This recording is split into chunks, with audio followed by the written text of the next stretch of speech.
Yes. Yes. Welcome back, all my fine aviation enthusiast friends. Welcome back to the latest episode of the Airplane Show. That's right. I'm gonna try my best to do these 2 flights tonight. Try my best. First of all, hit subscribe and hit that like button if you would be so kind. I certainly do appreciate it. Subscribe, like. Subscribe, like. That's what I'm talking about. I'm going to try to do both flights. I'm a little, to be honest, to be completely transparent with you guys, I'm a little worried about my health tonight. But I think I'm okay. I think I'm just dehydrated. So I usually drink I usually drink a very large amount of water during the day. I use this Brita bottle right here. I think it's like 18, maybe 20 ounces, 15 ounces. I usually drink like 4 or 5 of these a day. And like the last 2 or 3 days, I really haven't been drinking any water. I've been off of work, and when I'm not working, I don't drink as much water as I typically do. So I had the weekend where I didn't drink a lot. And then I had the last couple of days, where I don't believe I drank a lot, and I didn't drink really any soda either, the Diet Mountain Dew that I normally drink. So, to be completely upfront, my urine was very dark, like this afternoon and this morning, but I've been drinking it. I've been going, I work today, so I had a fair amount of water so far today, and it's starting to lighten up a bit. I just, if I'm dehydrated, that's fine. I that's okay. I just don't want it to be like, your mind starts racing. At least my mind starts racing. Like, oh my God, do I have kidney disease, or my kidneys failing? Like, or my liver, like, is my liver fucked up? Like, my mind goes like to worst case scenario, like right away. That's bad. Like, I don't want to think like that.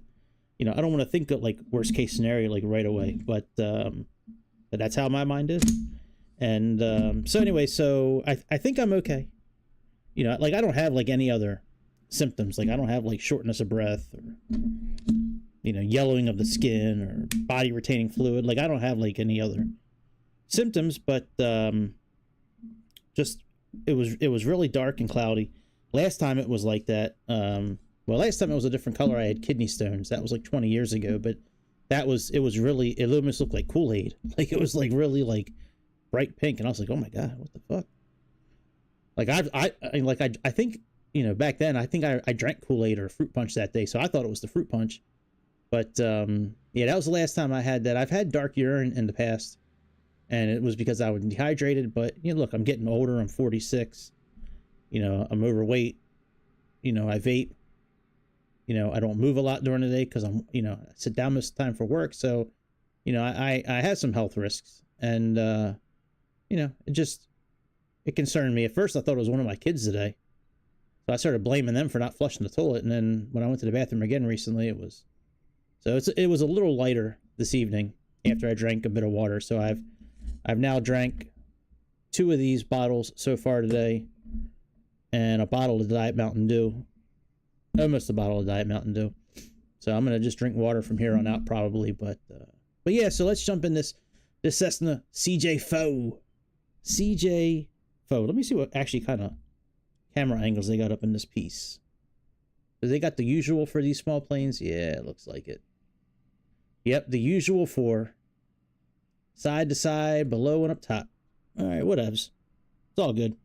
Let's just stick with the undercarriage. Undercarriage. All right, so this flight we're doing, this is actually a real flight.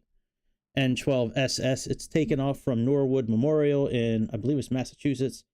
It's flying down to Mid-Carolina Regional, Salisbury, Carolina.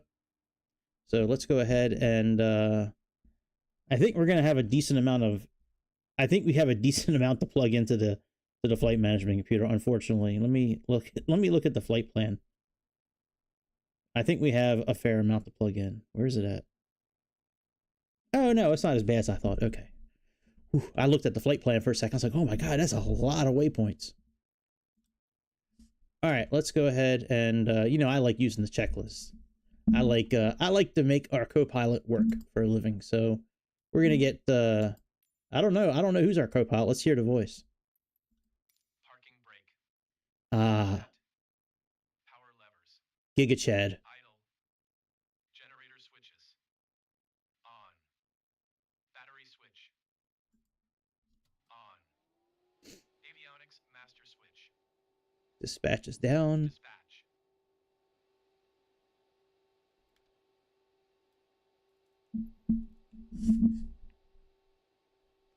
All right, let's go ahead and initialize this before we start our engines, and then we'll go ahead and do our best to get going. Initialize position. Let me look at our. So we have north 4211, west 07. Okay, yeah, this is the right position here. So let's set that. And oh yeah, let me turn off those words. Hang on a second. I was playing around with a couple of propeller planes last night, so I still had this turned on. I was actually flying the de Havilland DHC4 that I have. One day I'm going to fly that plane again on stream. It's a fun little plane to fly. All right, we have KOWD. So let's plug that in.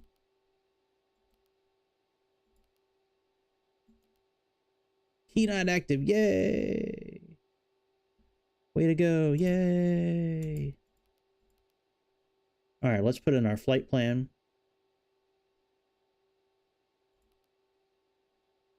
So this one, we can't pull it in. So we just got to type the whole thing. So KOWD. And we have KRUQ.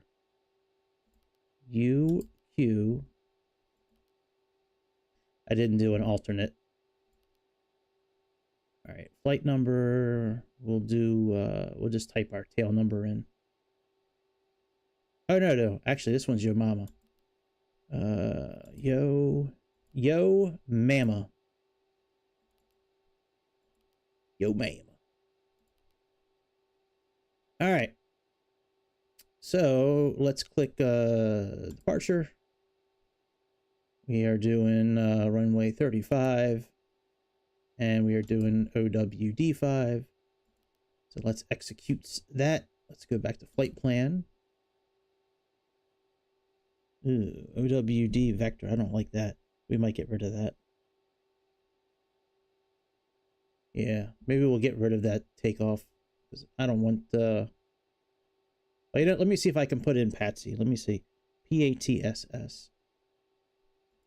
Because that's part of the takeoff.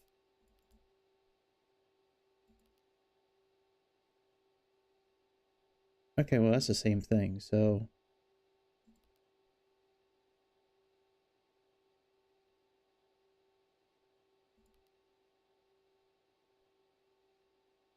All right, that's fine. We'll fix it under legs, or we'll just get rid of the takeoff. All right, Nelly. Then we're doing Q75, so Q75. Taking that direct to GVE.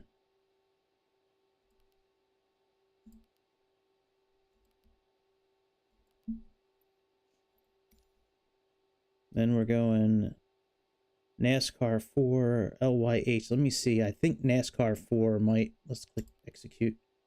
Let's look at our arrival. So I think NASCAR 4 will have that LYH transition that I'm getting ready to look for here. All right, ILS 20. And I am doing, actually, we are doing vectors for that.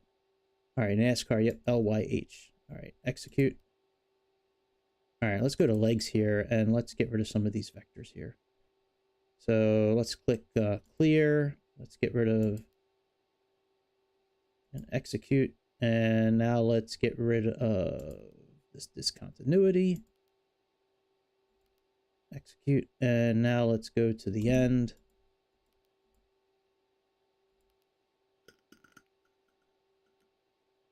All right, let's get rid of this discontinuity. Execute.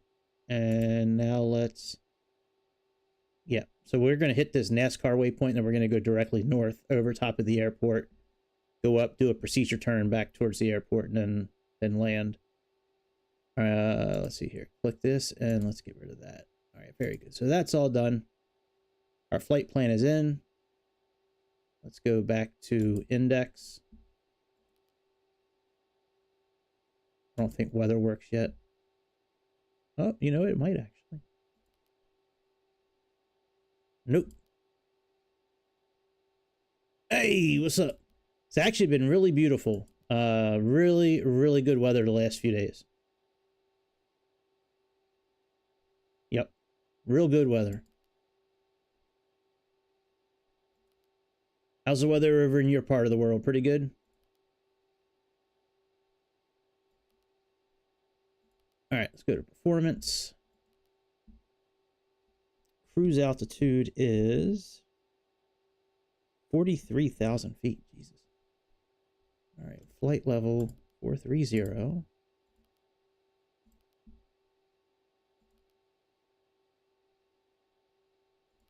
Oh yeah, let me set up the weights too. I probably should have did that before I started tonight. All right, we have kilograms. All right, we got like 1,500 for fuel. And our overall payload is 1,000.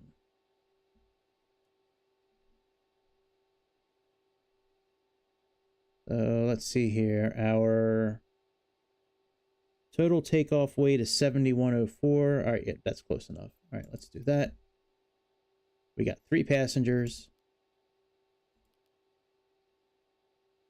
And our cargo is 213.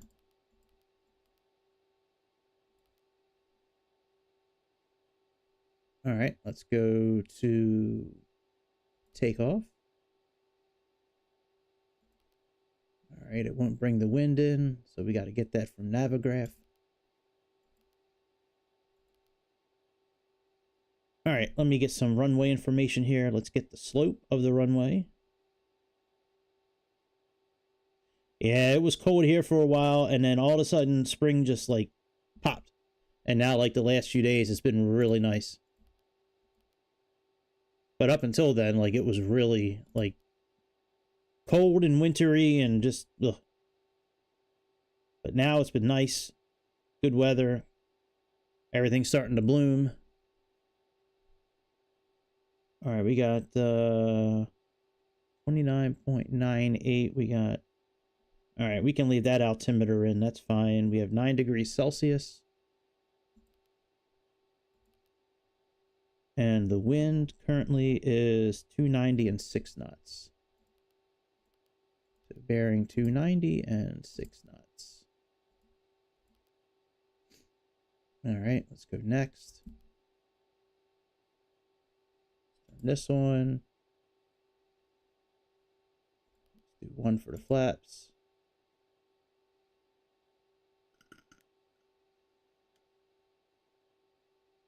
All right, let's send this out to the FMC. All right, that's complete. All right, very good. Let's go back to performance. Let's go to VNav. Transition is fine. Target. All right, that's fine. Let's go back here. Let's go back to performance. We got takeoff. All right, we're good. So this is a CJ4. So we got the CJ4, and then if I have time afterwards, I'm going to do a PC-12 over in Hawaii. This flight actually took place earlier today in America. This tail number N12SS is the actual tail number, but we're flying this CJ4, and then it's going from Massachusetts to the Carolinas. All right, we are all set. Let's click on, we can click on legs.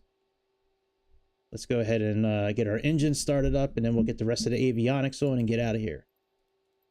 So let's get Giga Chad working again. Right engine starter button. Yeah, bitch. Push. Right engine run /stop button. Open the cover. That's close enough to 20% probably. Run when N2 equals 20%.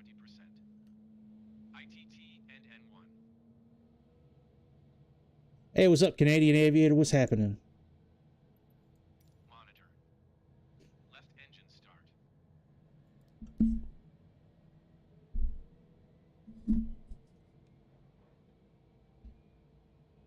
Sorry if I'm not my normal chipper self just yet. I'm a little...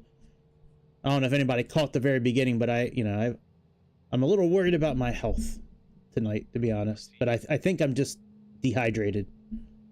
So...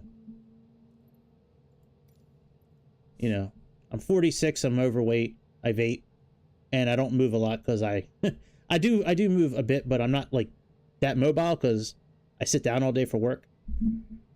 All right, let's put our avionics on. But yeah, I think I'm okay. It's just like my urine was really dark like earlier today. And I think it's because I'm dehydrated. So normally, you know, I don't, you know, I'm very open with you guys. So, you know, we're all human. It happens. Let's turn on our taxi lights. But typically when I work, I drink a lot of water. Like I drink like 4 or 5 of these Brita bottles a day. Oh, Jesus. Yeah, I might need to stop vaping. But anyway, so typically I drink a lot of water when I'm working. I was off of work the last 2 days, and then I was off of work over the weekend. So I think that's got a fair amount to do with it. But it's gotten a bit lighter now that I've been drinking more water, so I think that's good. But so I'm just going to monitor. But yeah, my mind automatically goes to like worst case scenario. Like, and I don't like that. I don't like my mind going to worst case scenario. All right, let's I don't know if everybody else's mind in the world works like that, but mine works like that. Like I automatically think worst case scenario. All right, let's close these little plastic covers. All right, that's fine. Let's look at our elevator. So we got to move our, oops, wrong button. We got to move our elevators, so let's do that. So now this is in the green here now. And let's get you put on the right setting here.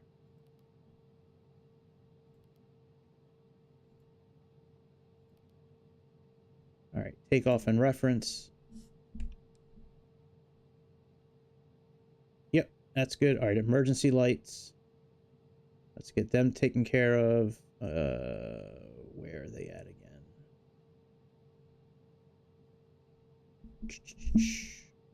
All right, we got pitot heat. And where are the emergency lights again? It's been a while since I've flown this airplane. I think they're over here. Oh yeah, we got to arm this. And we got to turn this one on too. And now we can go ahead and taxi out and get out of here. Let's plug in 43,000 feet for our altitude.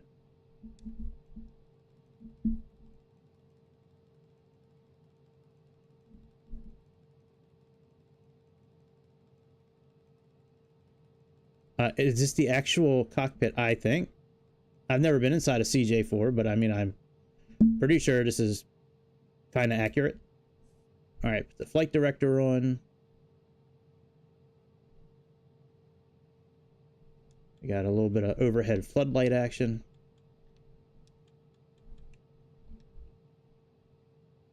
And I think we're good to go. Climate control, oxygen, cabin fan. All right, ELT is armed. Panel.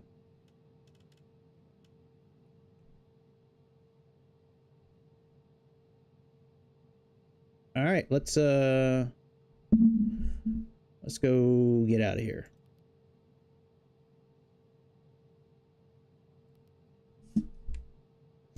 All right, let's contact the ATC and get our clearance.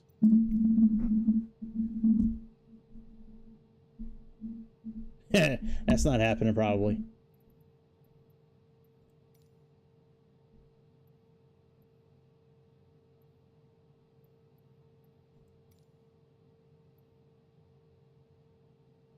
Shorter runway 20. Oh, damn it. All right, runway 28. All right, let's change our takeoff.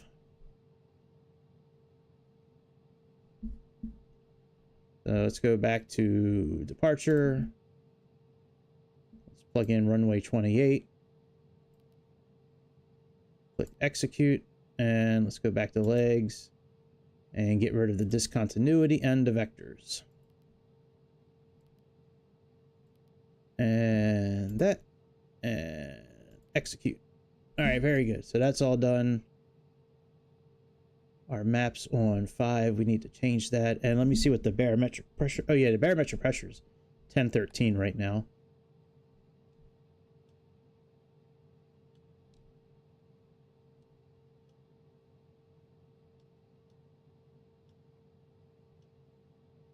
All right, very good. Let's go.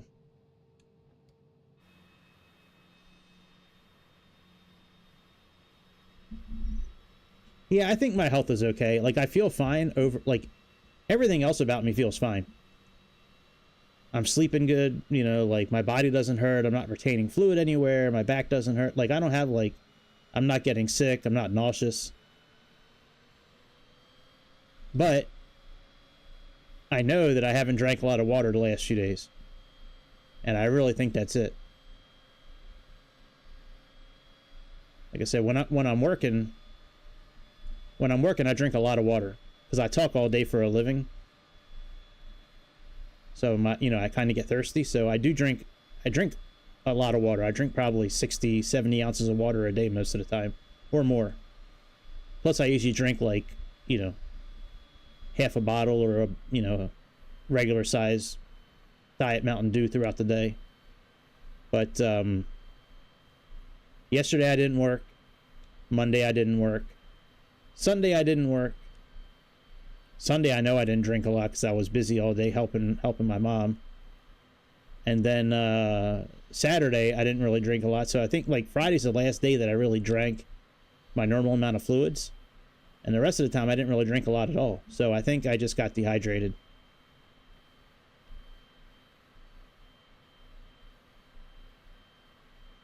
Yeah, you're right about that. I did have a banana earlier. I don't think I have access to a sauna, but I think I'll be okay. It was really like dark brown this morning. And then as I drank more water, it started getting lighter. So I think I'm okay. But if it's not cleared up by like tomorrow, I'm definitely going to the doctor. But I think I'll be okay. Let me knock on some wood. So I feel fine, like overall, like, like my skin's not yellow. I'm not nauseous. I'm not getting sick. I'm sleeping fine. My appetite's been fine. I'm not like overly thirsty or not thirsty. Like my mind isn't foggy. My vision is fine. Like my limbs aren't tingly. Like I don't have like any real symptoms of anything other than, what I already discussed. So that's kind of on my mind a little bit. At first, I thought it was my kids. Like all day, like I was like, man, one of my kids is really dehydrated. But after talking to them, neither one of them used the bathroom downstairs. I was the last one to use it, so I was like, oh, that must have been me. And then for some reason, my mind always goes to worst case scenario. I really wish my mind didn't operate that way, but for some reason, anytime something happens, like I always get worst case scenario, like I'm dying, or my kidneys are failing, or my liver's going bad, or this and that. All right, let's now I've flown this plane a lot, so like everything is kind of set up for how I like it. Once we get up in the air and we get cruising, I'll go over some of the knobs and buttons, because you can customize a lot of this airplane. And you can, you know, customize what you see on this screen over here, where the takeoff data is.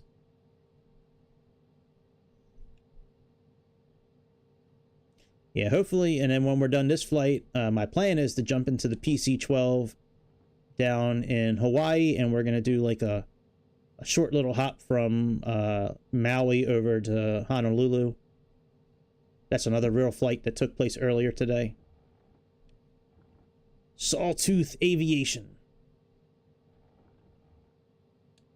All right, let's get nav on. And am I just taking straight off? 28. Oh yeah, I am. I'm just going straight out. There's our waypoint right out there, Pats. All right, let's get moving. Let's release the parking brake. Let's give it some thrust. Who doesn't like a good thrust? You know what I mean?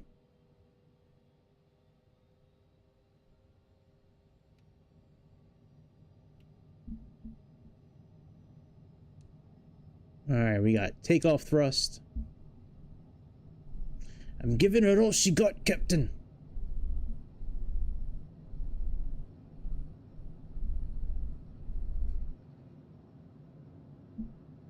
We are golden, pony boy.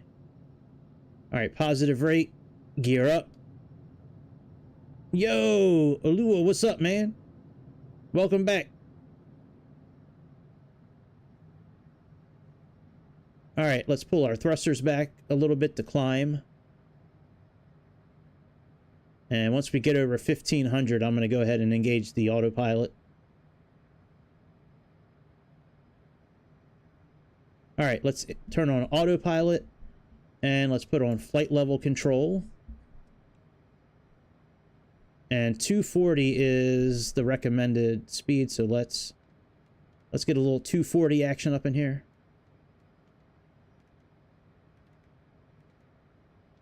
Now, I didn't turn on the landing lights. I forgot, to be honest.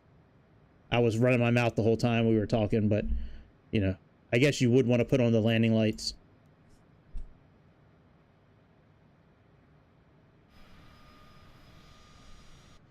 And you can see we're in climb thrust right now. And when we move our throttles back a bit, it'll go into cruise. But yeah, it tells you right here what your thruster rating is right there. And now we can switch this takeoff reference page. Let's go to flight plan progress. So there's a few different pages here. We got progress report. This gives you your coordinates, the ETA when you're supposed to be there, the distance, how much fuel we're going to have, the leg time, course number. It's a pretty cool page. We got our nav status as well. And then we got our flight plan progress there. So this page here, oh, hang on, let me turn off the landing lights. And we can turn off the logo lights too. So this page here, we have these three buttons down below: display, menu, MFD, ADV, and MFD data, right? So display brings you to this menu here. And you can have takeoff, flight plan, right? So you see like on this, you see like on here, it's got like pages 1 through 4, right? And we also have left and right side. We can choose what side we want it on. Okay. But if you click this middle button here, MFD ADV, now we can go to the next page or previous pages. So if you're using this system and you're on page like 1 of whatever, just click on MFD ADV, and then you can use the pages there to you know, go forward and back. MFD data gives you the same type of map that we have here. I also have our top of descent and all that programmed to show up here.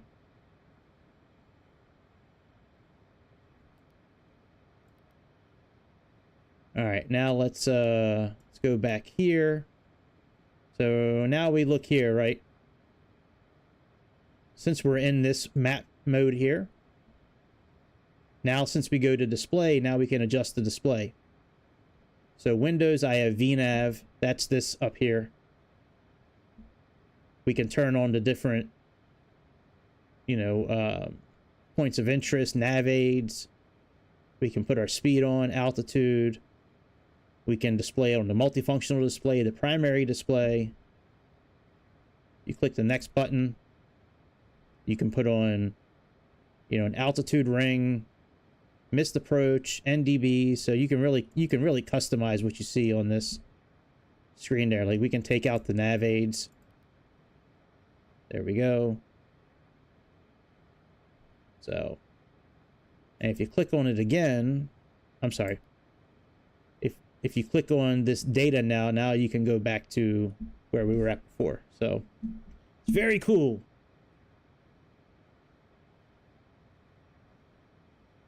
All right, we well, I guess we could put standard pressure, even though we're already on standard pressure. Let's just click it anyways.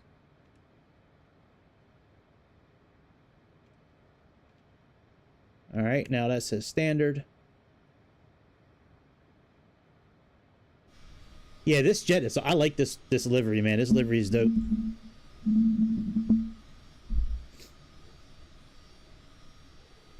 Oh yeah, we never turned on photogrammetry. Hang on, let's turn photogrammetry on. I don't think it really makes a difference with this particular flight, but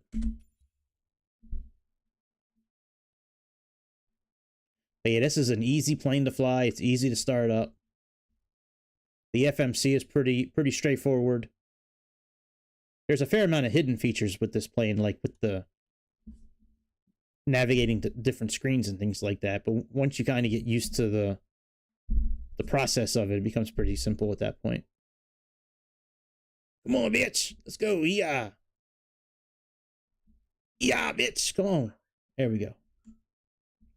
Always takes so long to get my photogrammetry on. Slowed thread. We're on our way to 43,000 feet.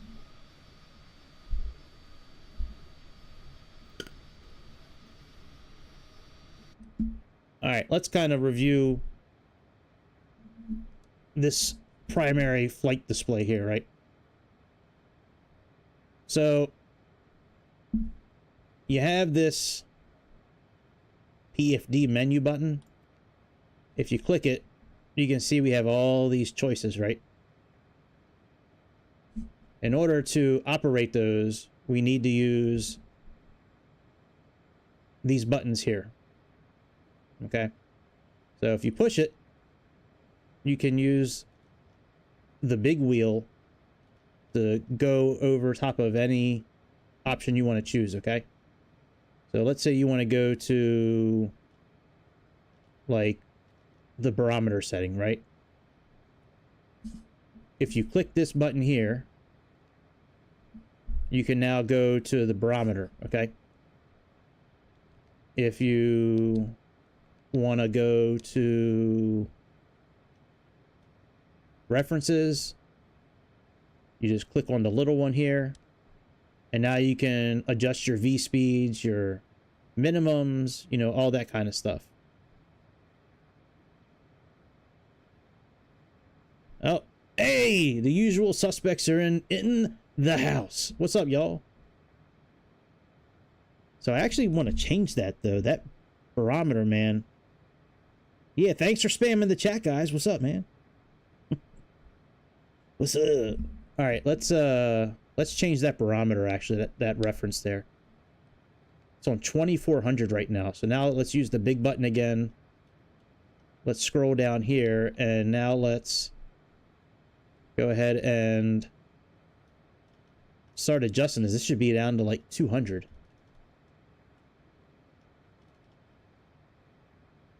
Yeah, 200 is our... All right, we can actually turn that off for now. So use the big button again, go back up, come here, choose that. Now we're good. You got V approach, V reference. So that's how I kind of got these screens all set up. You can hit escape or just wait for it to time out. You also have a few buttons up here as well. Navigation will switch you between GPS and VOR type navigation. Estimated time, format, changes how the map looks. You got terrain and weather. And then traffic, on or off. So this menu, this down here works the exact same way. That controls what you see in this screen here.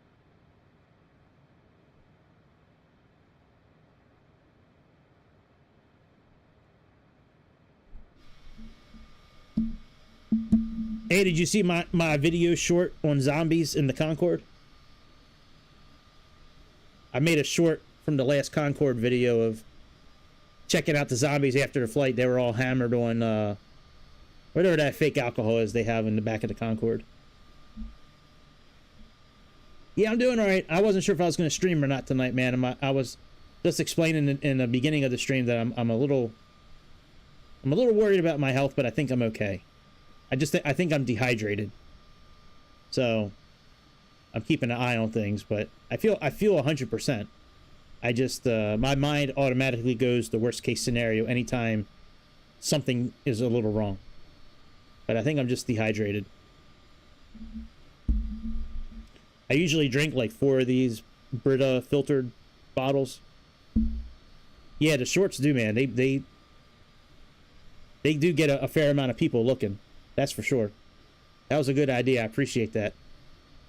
So, but when I'm not working, I don't really drink any water. And I drink like 4 or 5 of these a day while I'm working.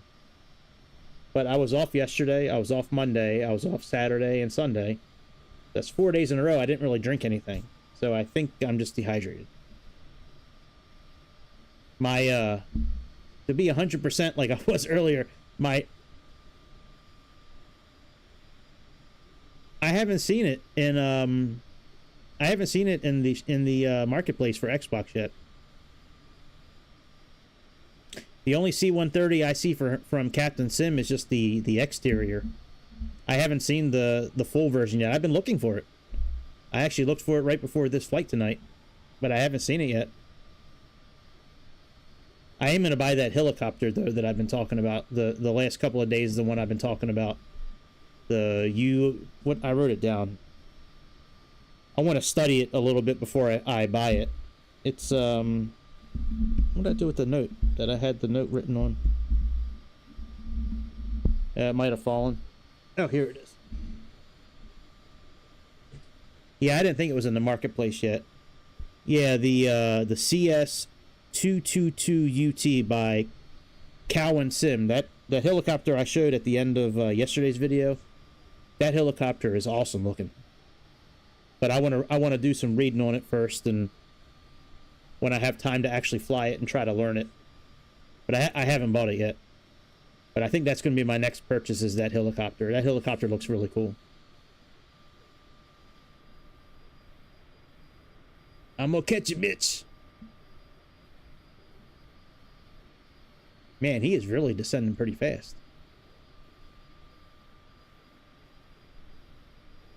They're both descending. I wonder if they're going to the same place. Probably not. Airwolf? Might be. I don't really know who Airwolf is, to be honest. I'm just kind of agreeing with you. I have no idea who he is, or what they what they identify as. What do they identify as? Man, woman, child, helicopter. What do they do?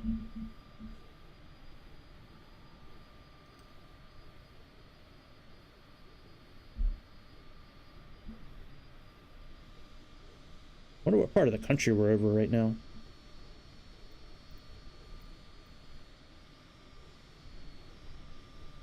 Are we still over Massachusetts?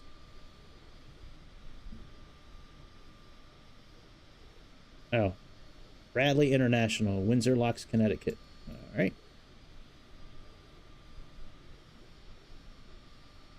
Oh yeah. I've seen that. Yep.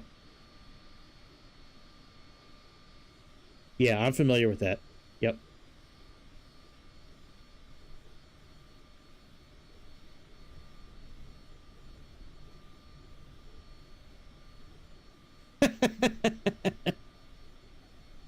GS Clint Taurus.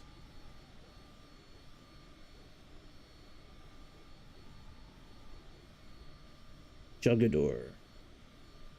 I like this livery. I like how it's got that that chameleon paint on it.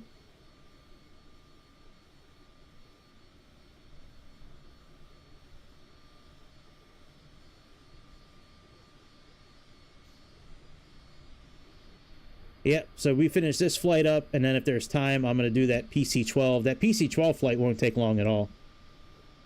That'll probably be like a half an hour long, that flight, maybe 45 minutes. It's going from, I believe it's Maui to Honolulu. But that's another real flight that's taken place, or already took place. Both of these are based off of real flights. I tried the 737 again today. That thing is still broken. It's still not bringing the flight plans in, and it's still not, the tablet's not working properly either. So hopefully PMDG will fix that thing soon. I'm pretty sure the plane is flyable, but the flight management system's not working properly, and neither is the tablet. Flight management system's not calculating the weights and the fuel. That's a problem, because you need to kind of need to have all that calculated.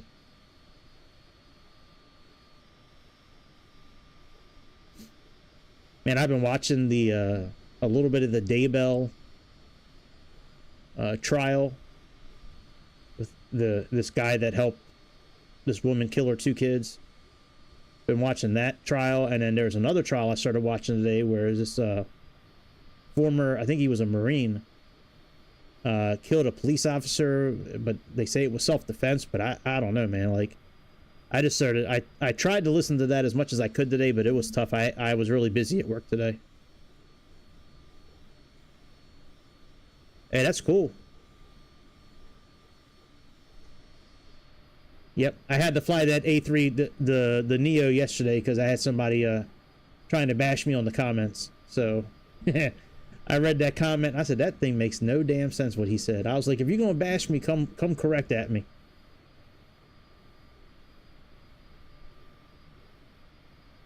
So if you're going to, I don't care if somebody writes a nasty comment, but if you're going to try to bash me, at least bring it right.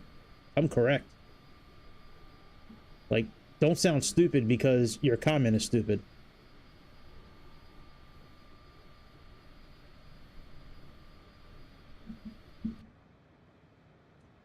All right, we are almost at our cruising altitude.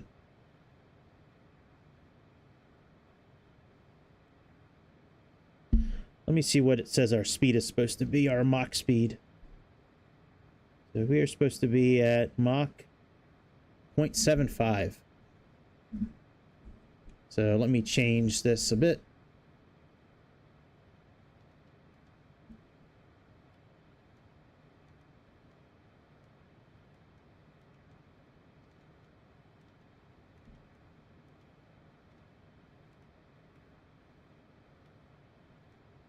All right, there we go. Mach 7.5.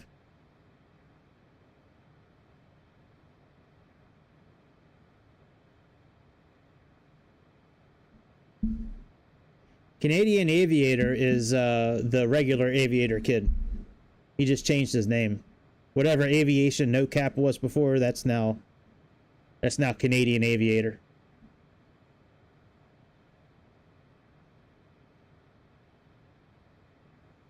All right, let's get to cruising altitude, and then I can adjust the speed.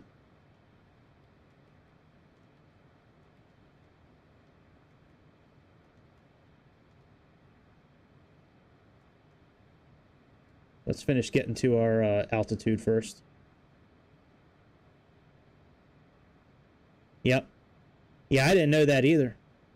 Until, like, the other day, I was like, well, shit, if you got another username, subscribe with that one, too.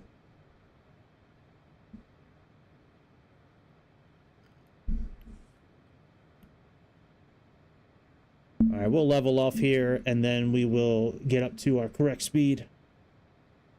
I don't know. Keith was on the whole stream yesterday, actually. Well, almost the whole stream.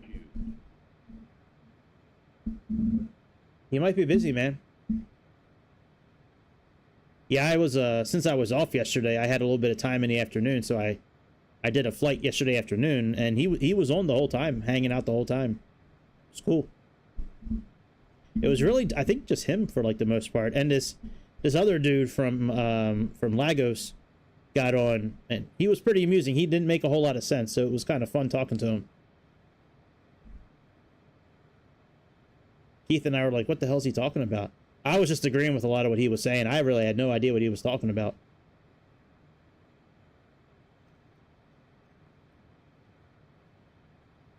We thought it was a bot, but I don't know if it was or not. Could have been, though. Could have been a bot.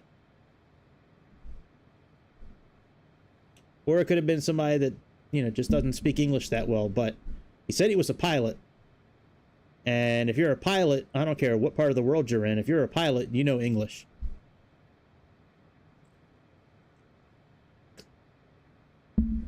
And his English was no good. All right, let's, oh, yeah, the U2, yeah. Yeah, well, it was a surprise stream, dude. I wasn't really... I didn't know I was going to do it until, like, I was getting ready to do it. Yeah, that U2 is going to be dope when that comes out. That's for sure. All right, let's wait until we get to our altitude, and then we'll bring our engines back to cruise. You can see right now they say climb. So we'll bring them back here now. Just a titch. Just until it says cruise.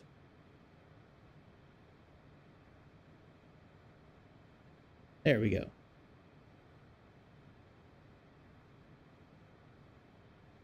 Yeah. Yeah. He was in this chat for a minute earlier. His name is Alawu something. He said something about like he started off yesterday by saying he wanted to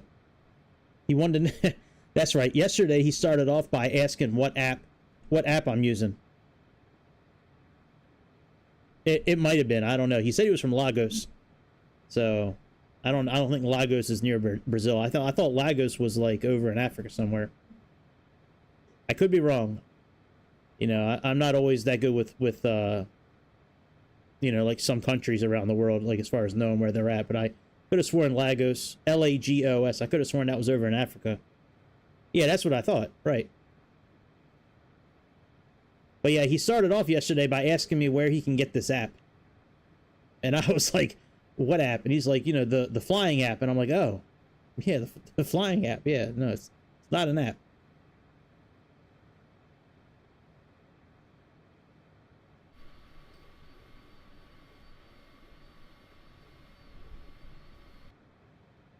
All right, let's see. After we pass this next waypoint, we'll kick it in high gear a little bit. Our Mach number needs to go up a little bit, but I think that's okay. Actually, yeah, let me increase our thrusters a bit. Because we need to be, we should be at 0.75. If I need to descend a couple thousand feet.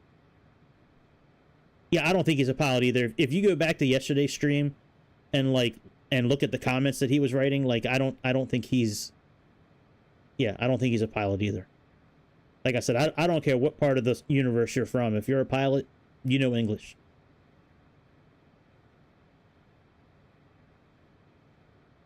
All right, we're getting ready to pull up on BizX.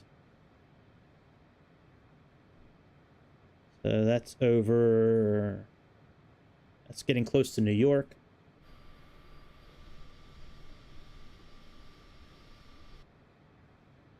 Might need to, Oh no, we're still in cruise.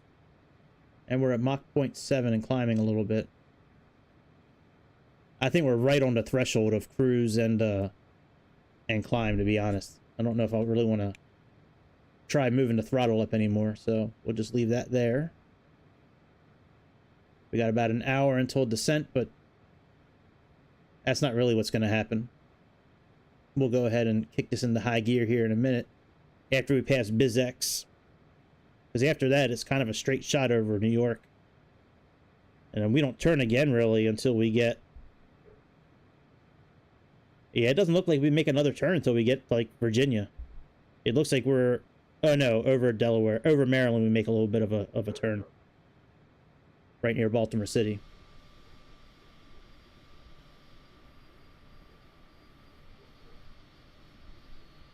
Yeah, man, I hope my health is all right, man. Like, I don't really go to the doctor. I go to the doctor monthly for this one medicine that I need to take.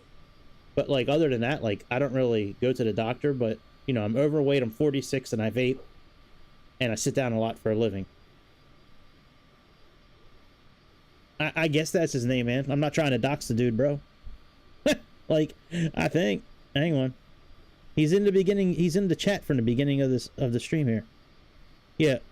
Alua Daniel Kuye. Kuye. Yeah, that's him. Yeah, I think that's cool if somebody's watching me from West Africa. I was nice to the guy yesterday. I wasn't, like, making fun of him. I was asking him all kinds of questions about being a pilot. Like, I really thought, if he's a real pilot, I thought it was... I'm like, what's your favorite, your favorite plane? And, like, how's it flying over there? And... Yeah, I was nice to the guy. I was actually kind of hoping that he was a real pilot. I haven't talked to a real pilot on here before. I thought that'd be pretty cool. Like a pilot for, like, an airline company. I've talked to pilots that have a pilot license that are private pilots, but I've never talked to anybody that actually is like a commercial pilot. Man, Blue Ice is getting it in that F-16. Look at him, man. He is cruising.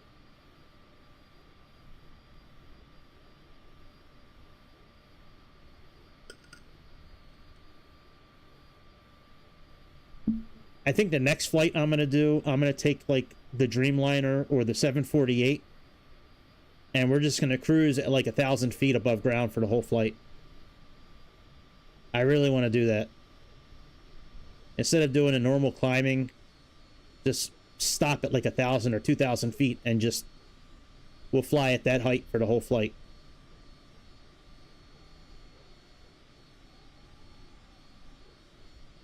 I think that's New York City we're pulling up on there. All right, let's go a little 2x. There we go. 2x speed, if you please.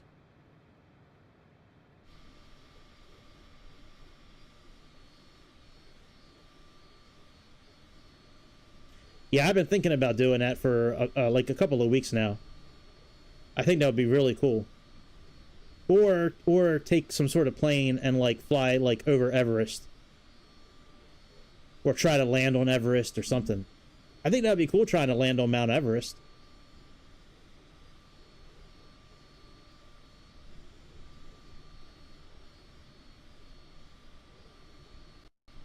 Yeah, oh, I'm sure. I'm sure. Yeah, I'm sure they are fakers.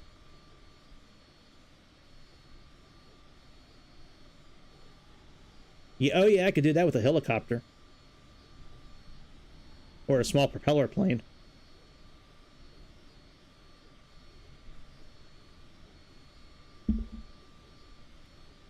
There's Newark. There's JFK over there. That's New York City right over top of the wing there.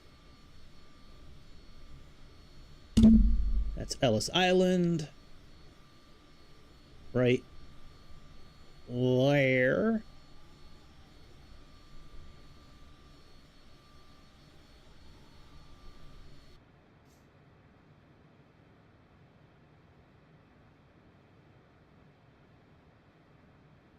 All right, let's see how this thing does. Let's see how this thing turns at 2x speed. I think it's going to be really violent. Even though it's a small little turn.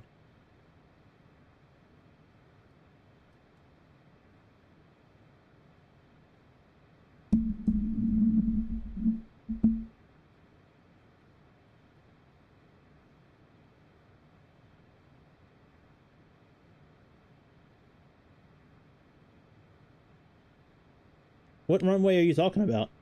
Oh, violent. Which runway are you talking about, man? I'll do it. If there's a wall there, that sounds like fun. I don't mind doing it. I just don't know what airport you're talking about.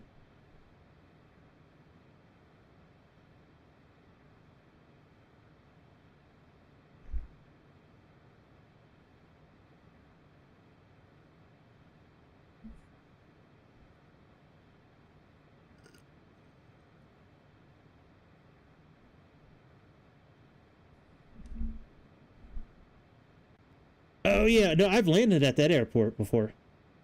The oh, I forget the name of it. But yeah, I think New Year's Eve was when I landed, because I remember doing it. It was either Christmas Eve or New Year's Eve. I remember doing it on like the eve of something. Yeah, I landed I forget what airplane I landed there. There is a wall there, you're right. You're right. Yeah, we could try landing Lukla. Lukla Airport. Lukla. Yeah, that's a difficult airport to land at, man. I landed at that airport. Well, I would say make sure it's a woman. Unless you're into guys, but make sure it's a woman. Don't kiss on the mouth. Actually, don't kiss them anywhere.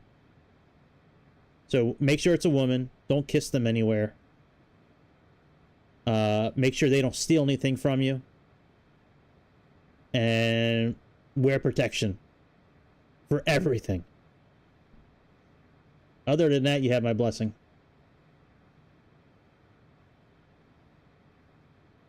When I used to frequent them many years ago, that's what I did. I wouldn't say I was addicted, but it was definitely, back then, it was definitely cheaper to get a prostitute than it was to have a girlfriend. Oh, violent turns. Yeah. I'm all for that kind of stuff, man. Like, if you don't, seriously, if you don't want a girlfriend, man, don't get one. Just get a prostitute. So I went through this phase where, like, when I was finished, like, I just lost interest in the girl completely.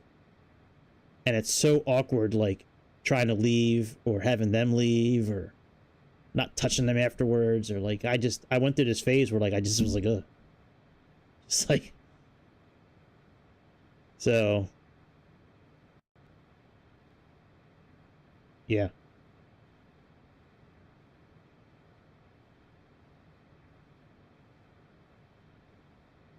Usually, yeah, they could be considered words of a sage.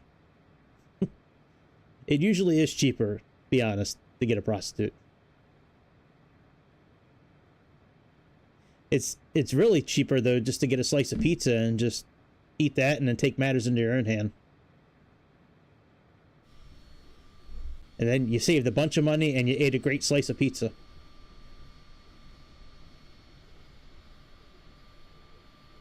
Boy, another F-16 pilot.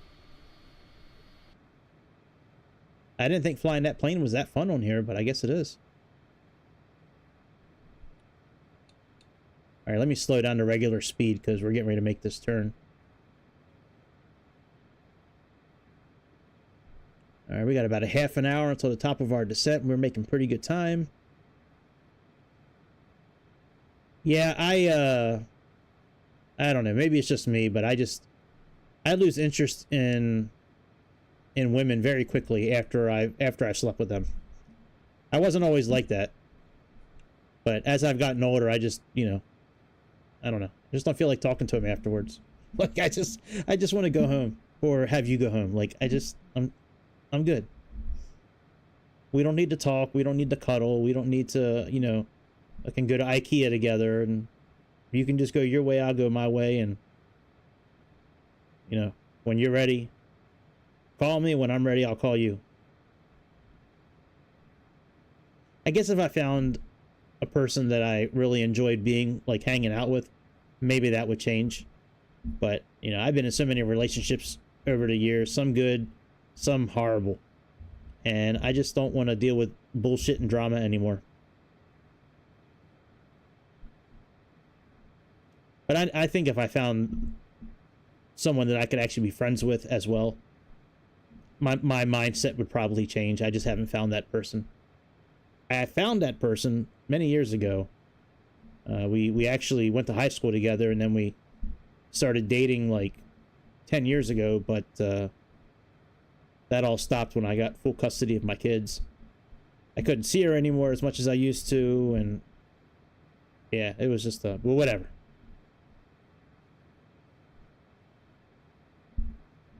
Yep. She will ask you to do favors. The prostitute will say, "Do me a favor, hun. Make sure the door is closed on your way out."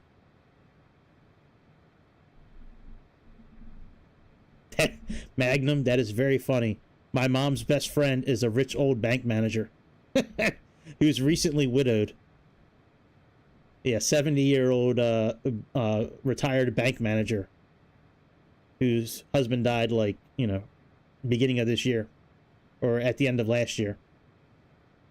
That's funny. I wouldn't do that because it's my mom's best friend, but yeah, you're right. She's got money. And, you know, for a 70-year-old, you know, she's attractive, I guess, for a 70-year-old. I don't, you know, even though I'm like, I guess, you know, in my mid-40s, I don't think she, you know, I don't look at women like that, I guess, when they're that age, but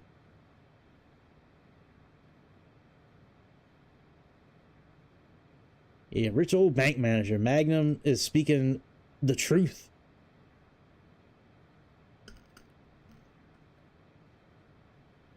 You sure could, buddy. Absolutely. And I'm sure there's plenty of women that would love to be fake married to you just to get, you know, help you get with that green card. Absolutely.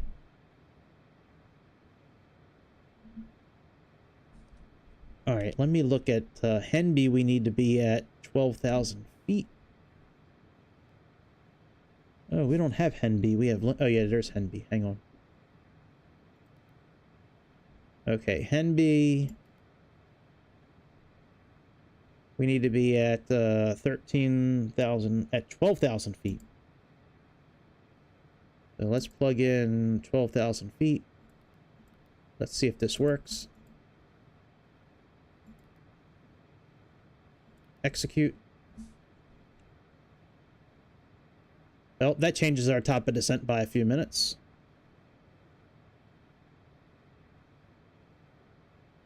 So now we got 18 minutes to the top of our descent. Oh, no. Yeah, she'll love you, man. She'll buy you your new BMW and everything, man. Absolutely. All right, and NASCAR, we need to be at 4,000 feet for NASCAR. So 4,000. Execute. All right, let's look at let's go back to performance here. Let's go to approach. Let's plug in some details here. Let me get the runway info. Runway 20. Info. All right, so that slope is 0.09. Yeah. Yeah. Freedom. You'd be screaming like Mel Gibson in Braveheart. Freedom! Alright, slope is that. And I don't know if it's really worth putting in the info yet for the QNH info, but let's plug it in anyways. So the winds are calm. That doesn't help. It says 0, 0, 0, and 0 knots. Well, that's great. All right, well, let's do the opposite of 120. So we have 20, we have 40. So we'll say 40 degrees and like 2 knots. And the outside air temperature is 11 degrees Celsius.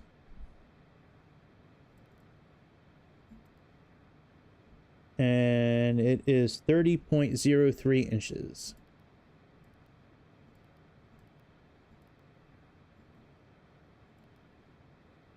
All right, very good. It's dry. Turn that on. Landing factor.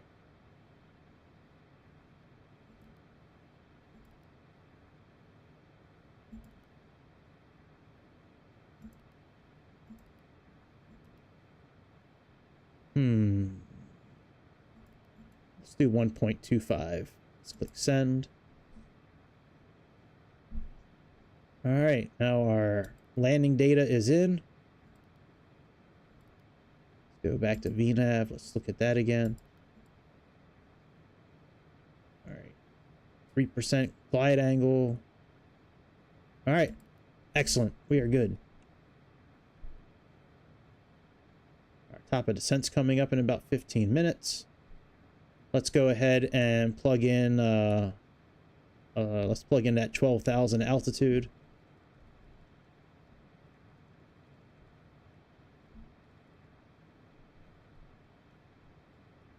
I don't know if they would plug in 12,000 in real life, but this is not real life.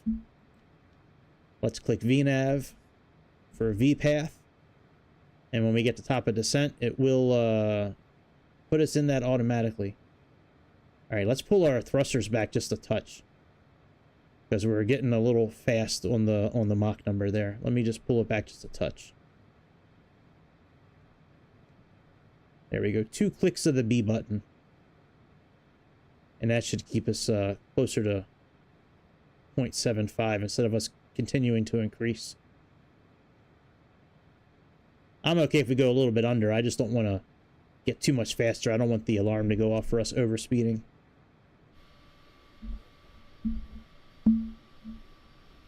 Freedom! William Wallace. That's a great movie, man. Braveheart. I love me some Braveheart. The fighting in that movie is so good.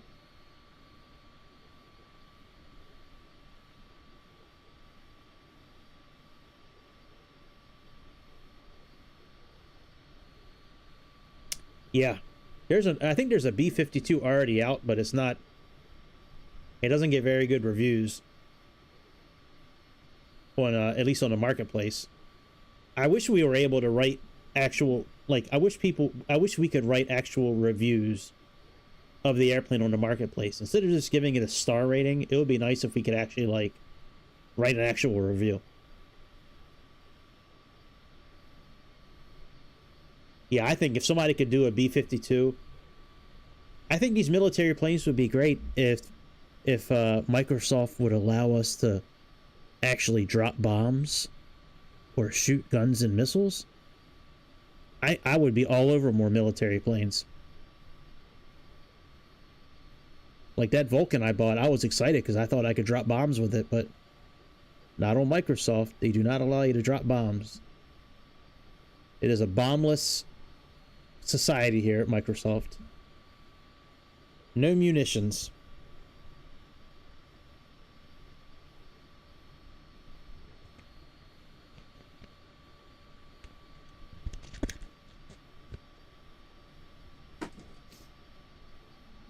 Alright, let's see how we do in here.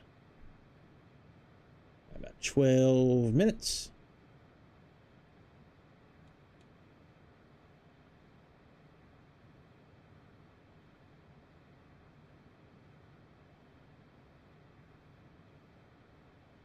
That is, you know what, you are right, Magnum. That is the service I am providing. That is true. That's why I still buy the military planes. That's why I still buy them from time to time. You know, the Vulcan and some of the other planes I bought. You're right. Oh, I don't mind buying them and flying them. I just think they would be a lot more fun if you could actually drop bombs and stuff. But yeah, Grease, you are right. It will probably never happen on Xbox or Microsoft. Probably never. Which is a shame. It's just bombs. It's not like it's real life. It's a simulator.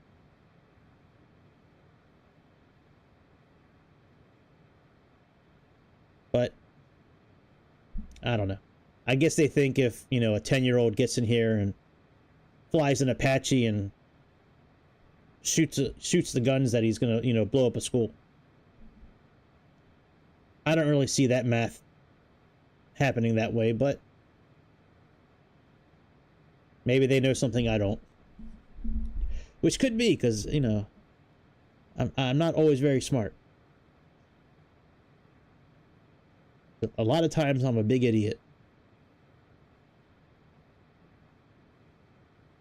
Alright, we are going to start, let's see here, SVE. Well, we're getting ready to cross into, I think we might be, we're almost in, I think we might be in Virginia actually right now. Let's slow down a bit. I don't know what SVE is. Let me see if I can find that out. I know LYH, that's Lynchburg, Virginia. What is SY? What's SYE? Or is that GVE? Oh, it's GVE, I think.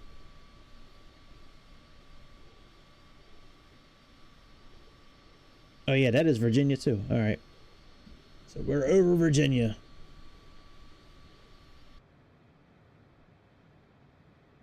Oh wow, our Mach number really dropped. Jesus, just by clicking it twice.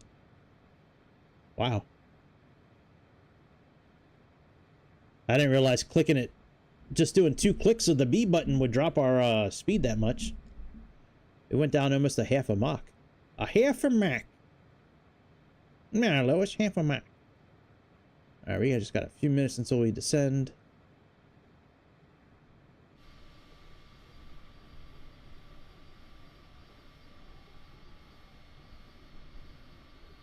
Yeah. Drag chute. Yeah. Doesn't that new plane have a drag chute? Which plane did I buy recently that has a drag chute? I think, oh yeah, the Vulcan. The Vulcan has a drag chute. That's right. That thing is cool, man. That Vulcan plane is really cool. Yeah, I don't think that was from 9/11. 9/11 doesn't use guns. They just flew airplanes into buildings.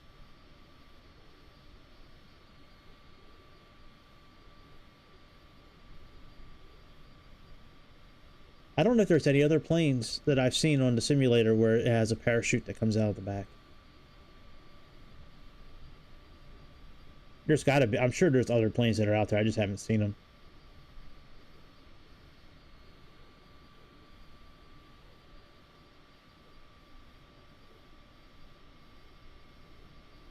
Yeah, I really like that Vulcan. I like how that thing is set up. I like how you have to interact with it, you know, to get it started and get it flying and all that. And that thing has got some balls to it. That thing is so hard to level out its flight. That thing just wants to go straight up in the air and just keep on going. At a fast speed, too. Like, it wants to go, like, 6,000 feet per minute. You know, at, like, top speed. Just like a rocket. It's crazy.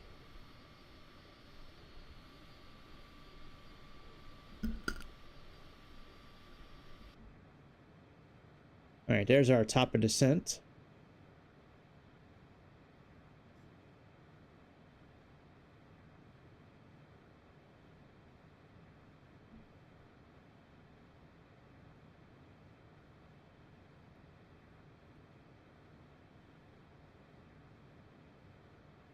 I probably should have plugged in our course, but I can do that later. Like the course and the ILS number, like the frequency, but I can do that later. We'll have time because we're gonna how this landing is gonna go. We're gonna actually go below the airport and then make a U-turn and go north, then make a procedure turn and come back into the airport. That's how it, when I was looking at FlightAware, that's how the flight did it in real life. It went down past the airport, made a big loop, and then came back up and around like we're gonna do.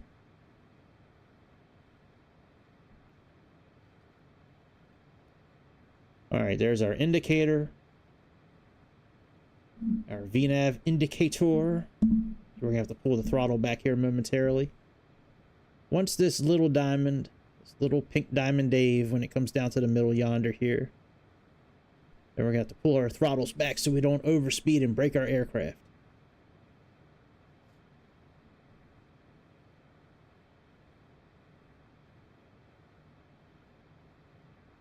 Wow. That's crazy. We had a pair of Ospreys fly over our house like 2 or 3 weeks ago. Those things shook the whole house, man. I couldn't believe it. Sounded like helicopters coming in. Just like this violent helicopter type sound. And we all went outside and took a look. We being like myself, and then the neighbors came out too. And yeah, those Ospreys, they had their engines kind of like angled, kind of like on diagonal, so they could fly forward at a pretty good speed, but also kind of be hovering at the same time. Man, those things were loud.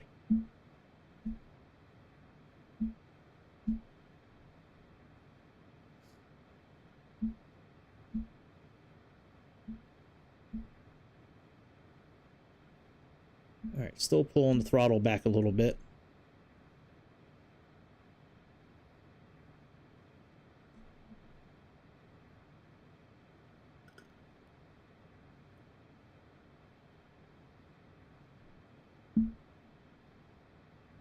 All right, let me go in and make sure our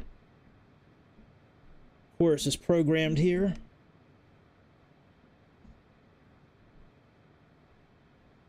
All right, 109.95. Let's come down here to tune.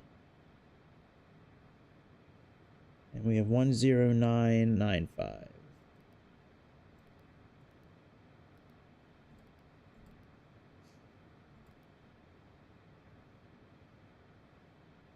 Let's do the same thing on Copilot side, over on GigaChad side. I don't remember if this airplane, if both sides have to be programmed to the same frequency. I don't think they do, but I don't remember. All right, below. All right, all that's good.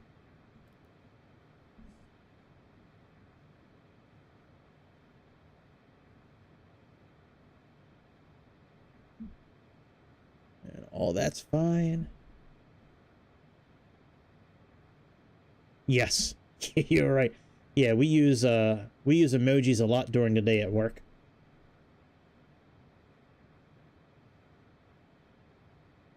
Yeah, I can see that. The Air and Space Museum down in DC, that thing is amazing. There's two. There's one by Dulles Airport, and then there's the Smithsonian. Both of them are amazing. The one near Dulles Airport has an old space shuttle in there. It's got a SR-71. But yeah, for work, to talk to everybody all day, we use something called Slack. I think it's like a Microsoft type chat, but yeah, we use emojis all day, and some of those emojis make no damn sense.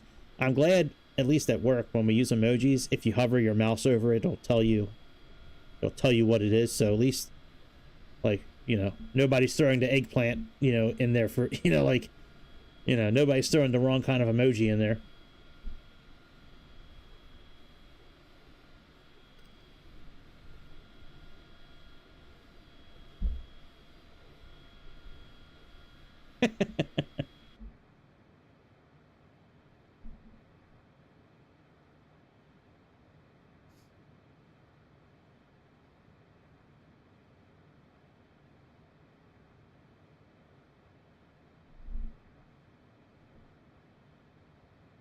Man, I'm getting tired. I was thinking about doing the PC-12 after this. I don't know.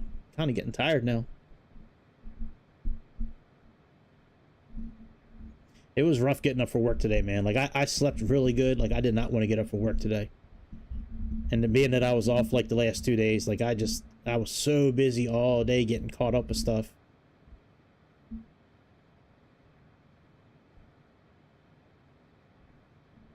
I probably still will do the flight. I mean, it's in the thumbnail. I kind of have to do it now.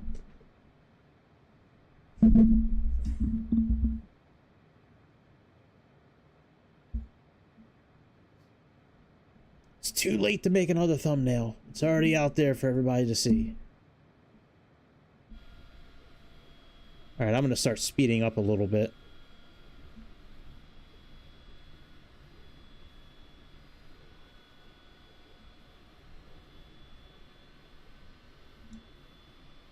Just a touch.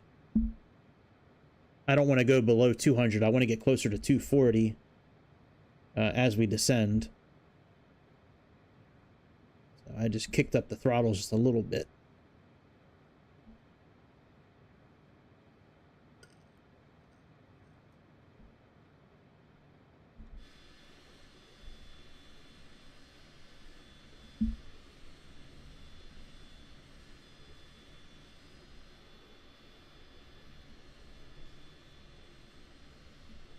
I've been watching a lot of the Darrell Brooks trial again lately. That is such a good... that if you want some really good comedy, watch the Darrell Brooks trial.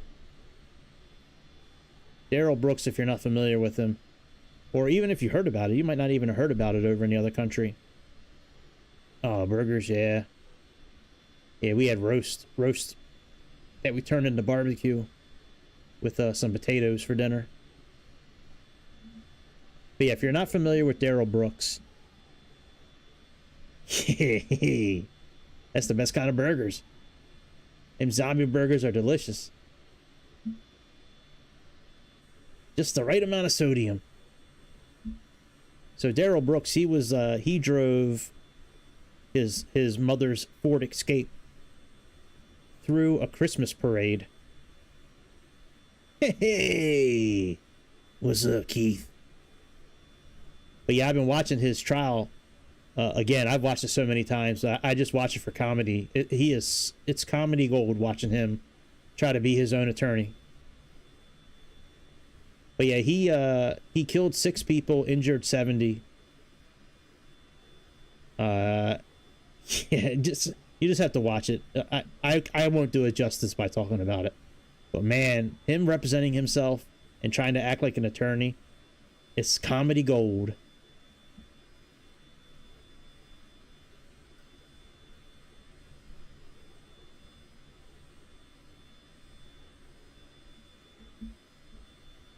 Let's speed up a little bit again.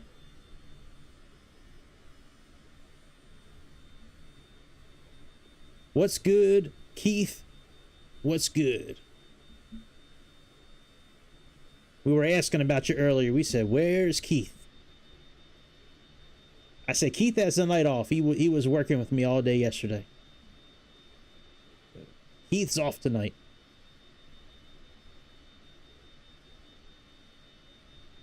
I never noticed that these Cessna Citations have that cable on this plane too. Like, I never noticed that they have a cable from the tail to the, I guess, that antenna there. Huh.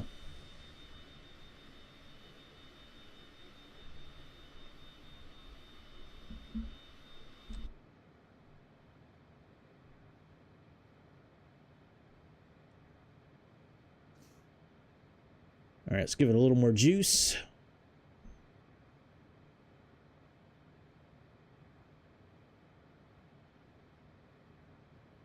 Let's line up our heading.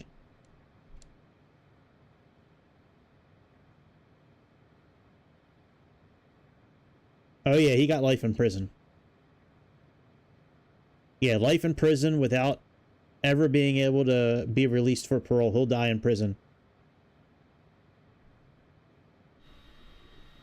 Yep, I was busy all day too, brother. I feel you. Being off 2 days in a row and then coming back to work, man. Yeah, I was busy all day.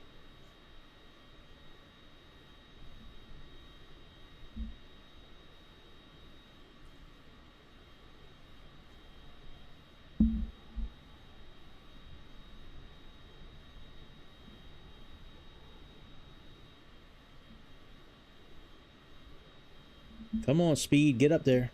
We got to get up to around 240. I mean, we don't have to get up to 240, but I want to. Because that's what's in our navigation. That's what's in our flight management system.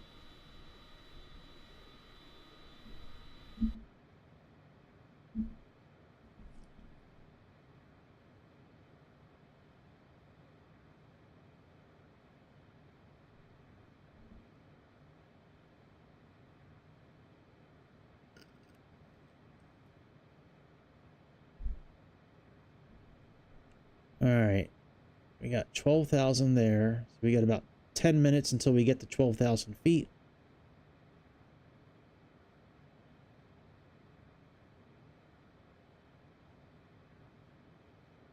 No way. It's saying we still got 40 minutes until our landing. Shit, I might not do the PC-12 tonight, man. That might be it. That might be a wrap. We'll save the PC-12 for tomorrow. We'll fly the PC-12 1,000 feet over ground, or 200 feet over the ground for a whole flight.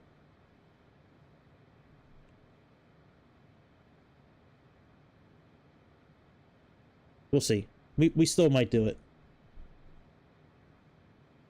This flight wasn't supposed to take that long. This flight was only like an hour and a half in the air.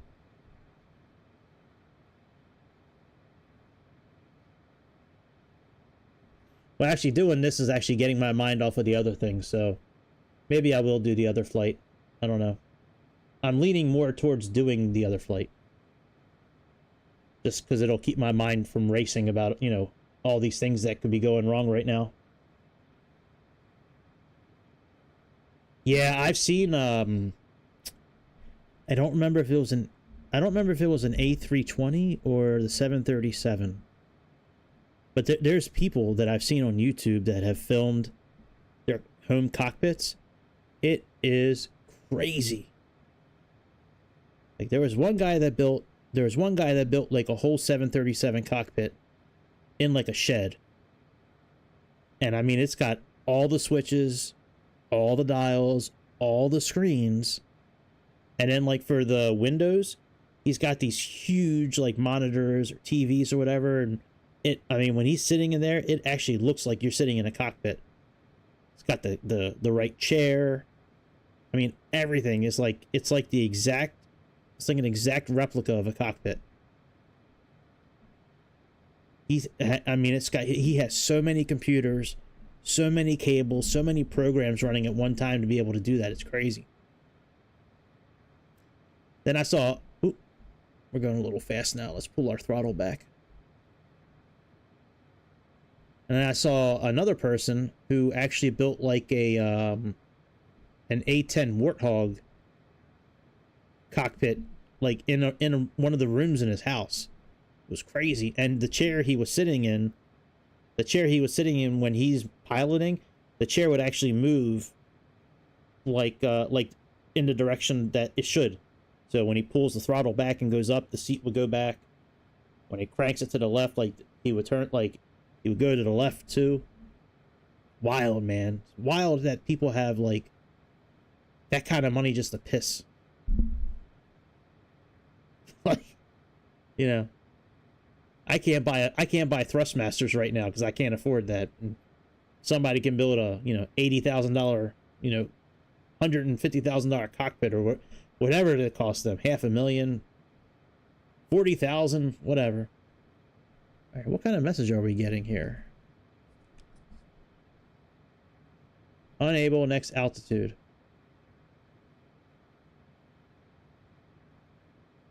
All right, well, it is what it is. We tried, we failed.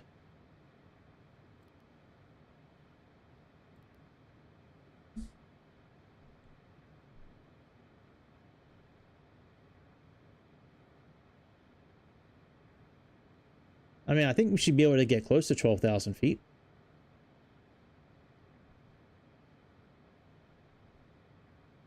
Maybe if we slow down a bit, maybe 240 is too fast. Maybe that'll help us. Exactly. What do they do for a living so they can have an actual cockpit inside, like on their property? Oh yeah, I agree with the 3D printers. Yep. Yeah, because you can make a lot of the buttons and switches and knobs and all that at home. Absolutely.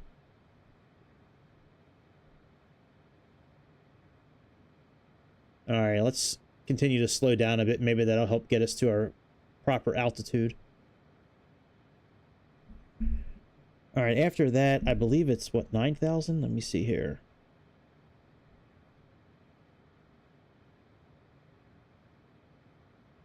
$4,000. All right, let's bring this down to 4,000.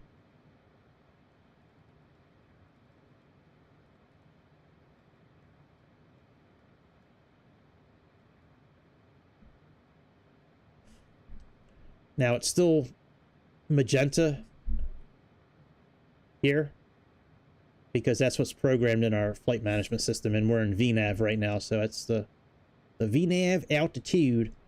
All right, let me get the altimeter again. It's 30.03. So let's change that.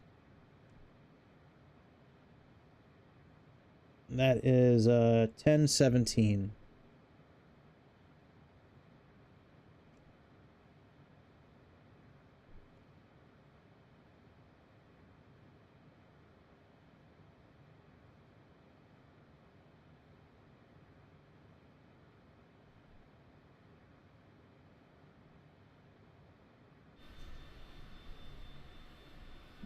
Lori Lester's.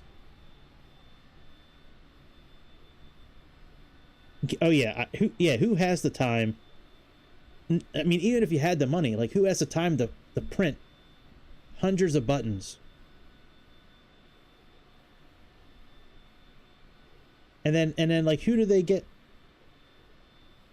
And then who, like, how do they know, like, what software to get for the computers, what type of computers, where to run the cables? Like, there's so much that infrastructure behind the scenes for technology. It's absolutely mind-boggling to me. Like, did they talk to, like, are they friends with an engineer that, like, makes the airplanes? And, like, I don't know.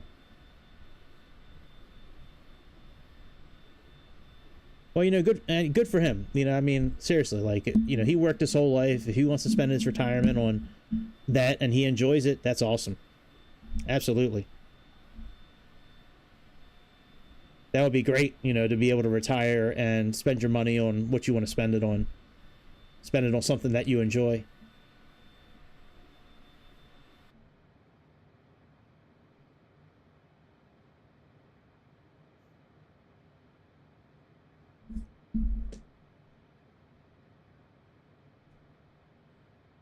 Yeah, that's great.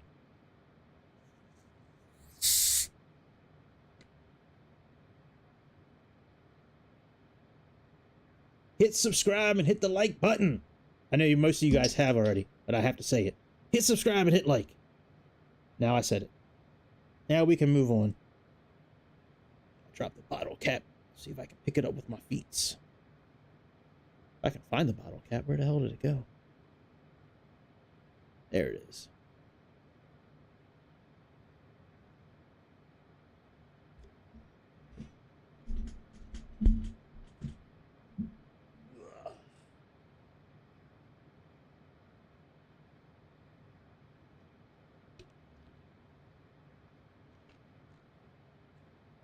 All right, so we got this turn.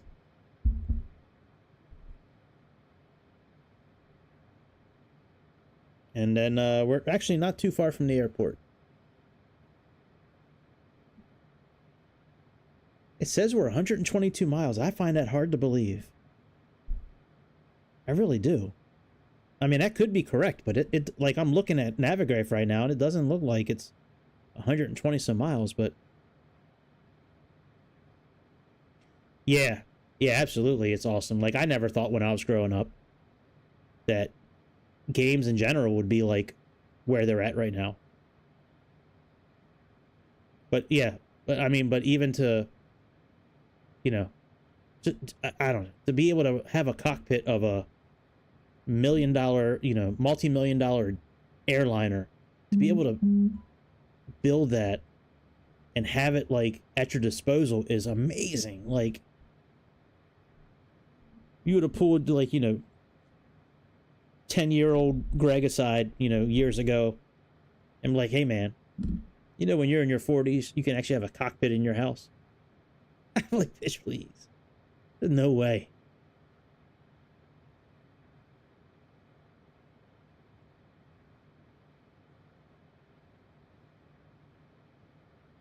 No way. You talking that crazy shit. No cap. Oh yeah, that's right. It's cap until we pass this waypoint. And then once we pass it, we should start descending again.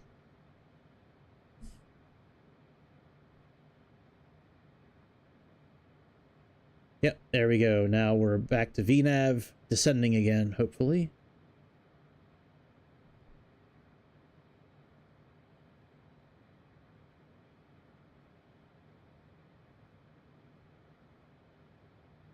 Yep, it'll start descending when we get a little closer. When we get a little farther along, this little thing will, this little ball will keep on dropping. And then when we get to like a 3% angle, then we'll start descending again.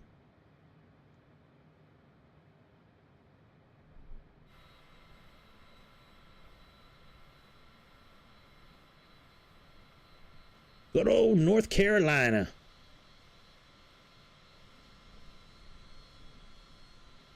God, man, I hope I don't have to go to the doctor tomorrow or the emergency room, man. I really hope I'm dehydrated. Shit, I have no idea. You go on eBay and like, I don't know, where would you go? Well, you know, maybe you could sell it to like Boeing as a training simulator. I mean, you know, they need training simulators for their pilots, but I mean, that's a good question. Like, where would you go? Like, how would you? I don't know. I mean, you could sell the computers, I guess. I don't know about selling all the cables. But I don't know. Yeah, like when that guy dies, like how's his family going to get rid of it? Like, yeah.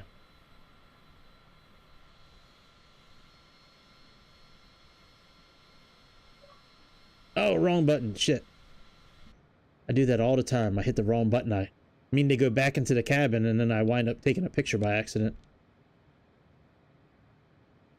All right. What is our final course for tonight? Let's see here. It's 202. So let's take care of that now. Let's go into heading mode. Let's switch our nav source. And let's plug in 202.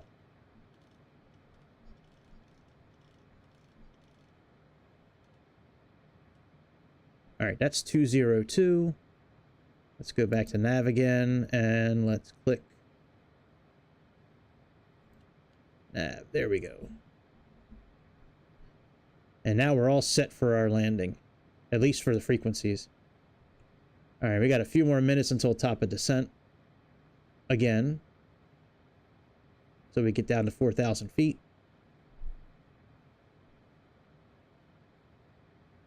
That's why I said I think this little circle here, once that gets to like a 3% flight path angle, I think that's when we'll start descending again.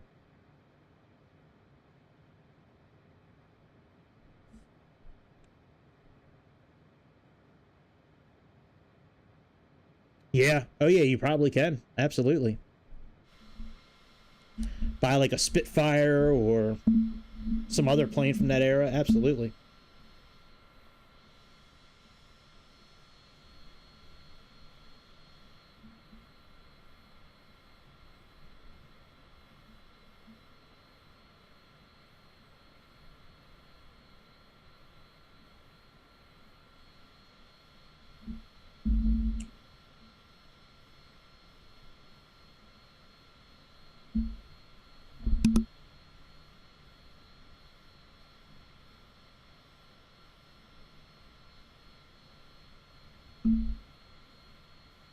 MiG-21 would be great.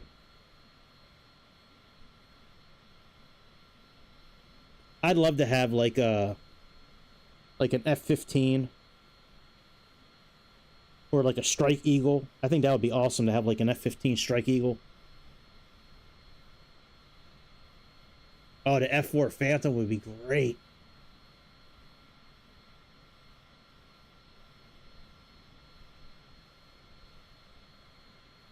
Yeah, there's so many cool planes from the Cold War era and Korean War.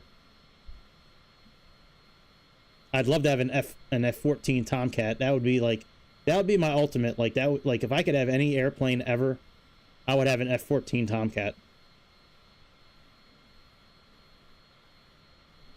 I just think those sweep wings are so awesome.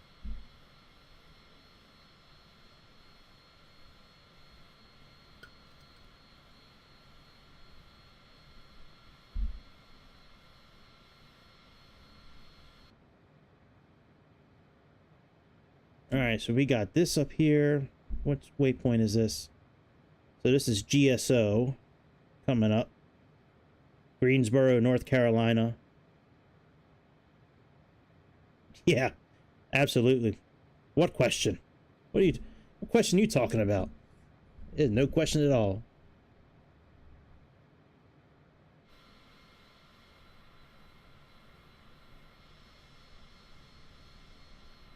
So we're going to make this turn.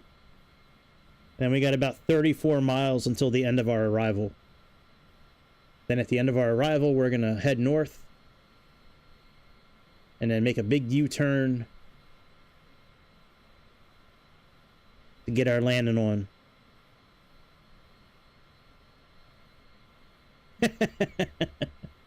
Right, that's right. You do your work commute in the F4. That'd be awesome. A220 would be cool. I think if I could have like an airliner, I think I would love to have a Boeing 717. I always thought those 717s were really cool looking with the engines in the back. I used to fly on them a lot too. When I used to fly on AirTran a lot back in the day when I worked for Audi and Mercedes, when I'd have to go to like dealer meetings and whatever the reason was. I flew them a lot. And I always liked the 717. That was always like my favorite plane to fly when I was flying a lot. I always thought they were so cool looking with the engines in the back of the plane.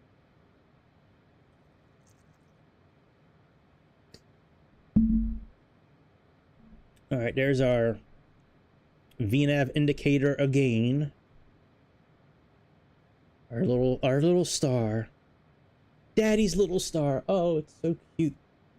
Look at our little pink star.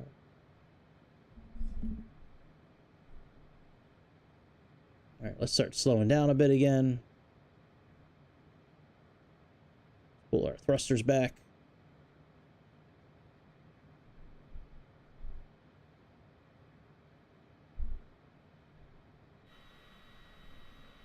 As we make our way down to 4,000 feet.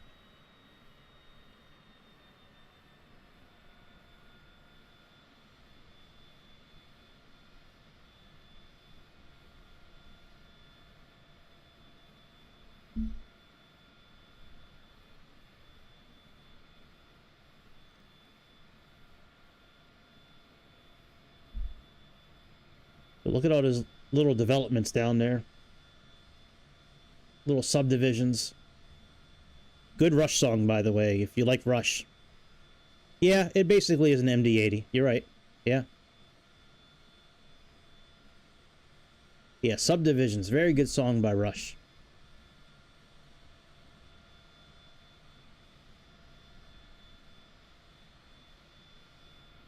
You know, I've flown a lot over America over the years that I've been playing on these simulators. I don't ever remember like flying so low over North Carolina.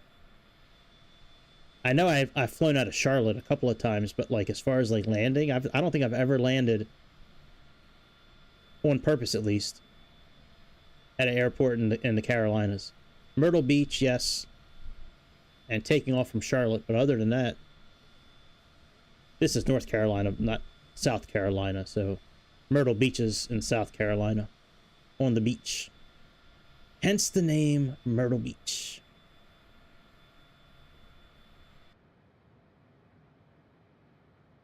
Alright, so let's speed up just a little bit.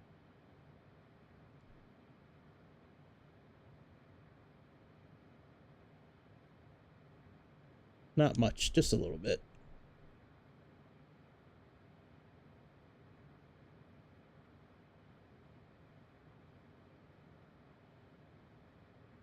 Alright. There's our airport, there's our landing.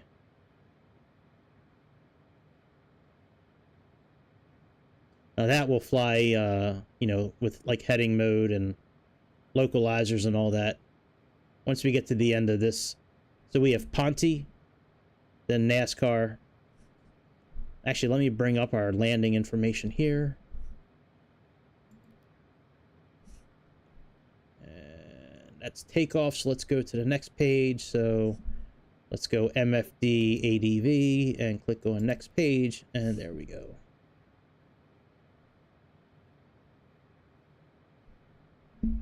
And 30 point... Oh, we actually have some updated info here. Hang on.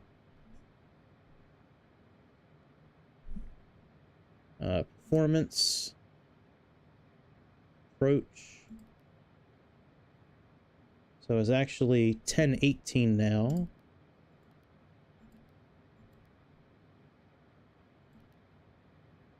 And the temperature is still 11, and it's still calm, so that probably won't change anything, but let's at least send it upstairs.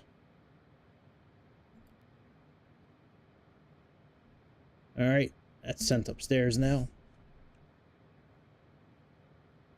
And let's also change it on here as well. There we go. Our localizer is showing up as well right now. We can see it right here.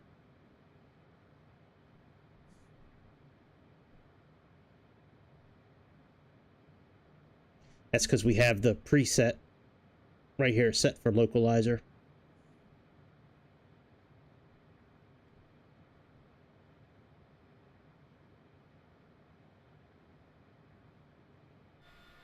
Yeah, Route 66 is still a thing. Yep.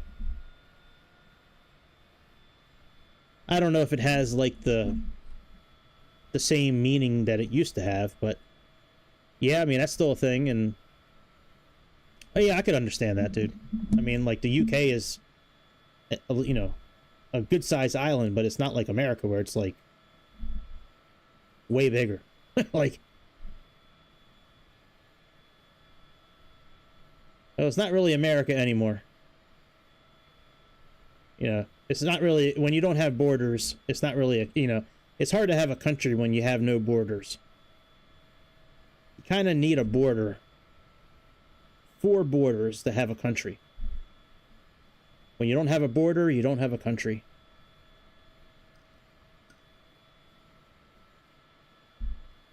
Boy, it is windy down here today, good lord.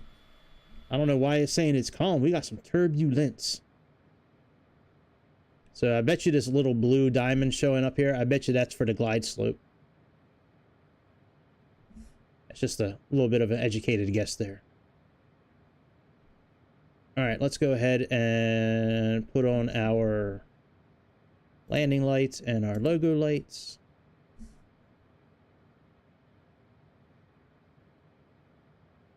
I never did anything with anti-ice. I never got a message to turn it on, so I just left it off the whole flight. Had the pitot heat on, but nothing else. Yeah, so we're going to go down to NASCAR and then make a loop and then come up and around.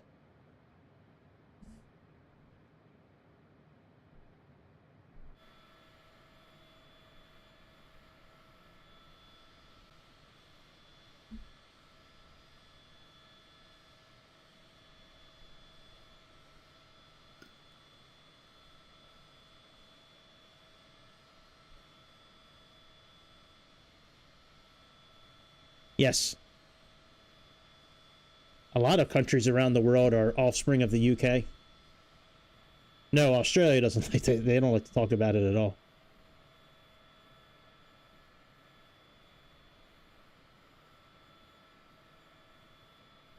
Yeah, I mean, the UK founded a lot of countries around the world. I think it's crazy that the UK, like, founded Australia, and it's like, it's on the complete other side of the globe. Like, back then, I mean, that's today, it's still a long voyage by a ship, you know, on the sea. Back then, it was probably a lot longer when it got founded. I mean, you know, no engines, it was just wind. And then, you know, using the jet stream and the sun and all that and the stars for navigation. I mean, that's That's a wild way to travel, man. I mean, how smart do you have to be to go from anywhere to anywhere and use stars to navigate? That's crazy. Especially back then when, like, telescopes were kind of brand new and, you know, everything was like, they thought it was like witchcraft. You know, they didn't really believe in science back then, and science was just starting to become a thing back then. I think that's our airport up here. Yep. Rowan County, that's it right there.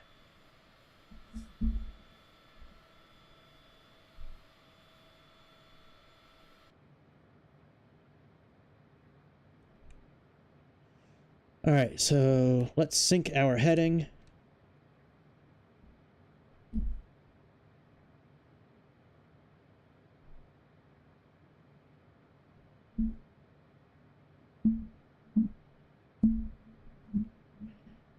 And I'm gonna leave it at 4,000 feet for now. The altitude we're going to. I know I need to get down to 2,500, but I'm gonna leave it at the 4,000 for now.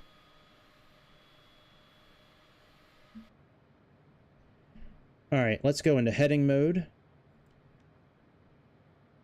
Altitude. Thank you, good sir. Oh, I know they did. But that's true. They really did have nothing else to do.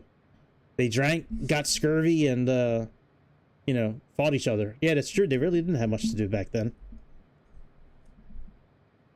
Oh, I know navigation's been a thing for a long time. I'm just thinking it's, for me, I think it's super wild that you could use the sun and stars and all that to navigate. I just think that's amazing that they could do that.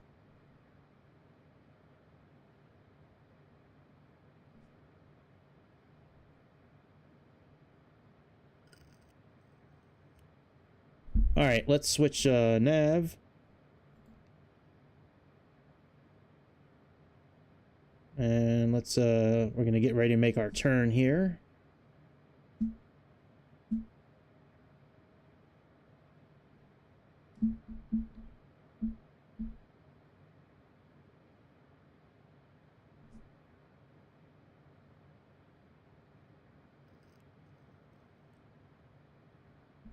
Well, yeah, I mean, ancient Greece, I mean, they, you know, you guys and the Romans, I mean, like, you guys led the way with so many things.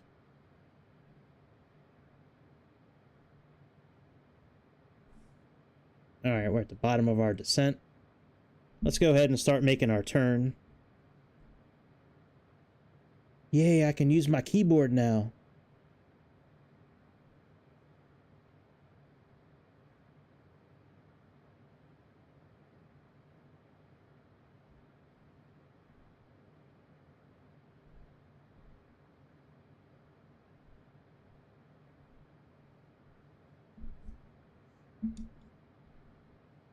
All right, let's program in 2,500.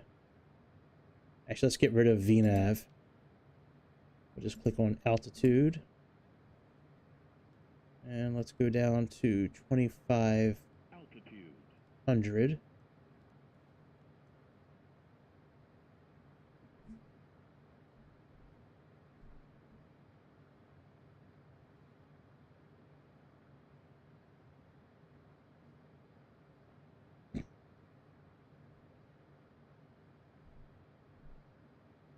The glide slope will show back up again once we're past the airport.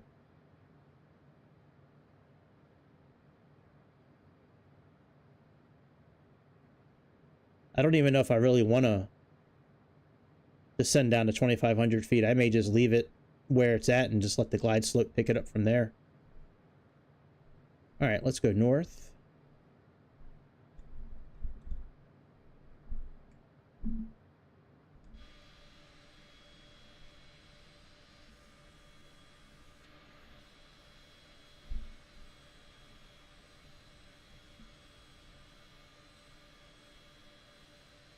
Oh yeah, there's probably so many things buried at the bottom of the ocean.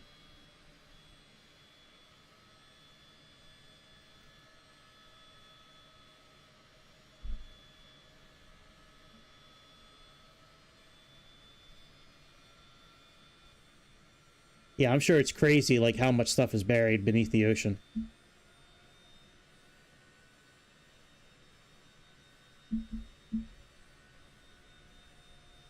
The ocean is like a whole nother universe, man. It's crazy, like, some of the fish and animals that live down there, and... I mean, like, it's like a whole nother world down there, really. It's amazing the amount of pressure that the ocean creates on the body, too. Like... And like those people that died in that little mini sub, I guess a few months back. Like, you know, when that thing imploded, like, I mean, your whole body is gone in like a blink of, like, quicker than a blink of an eye. It's nuts. All right, there's our airport right here. Rowan County.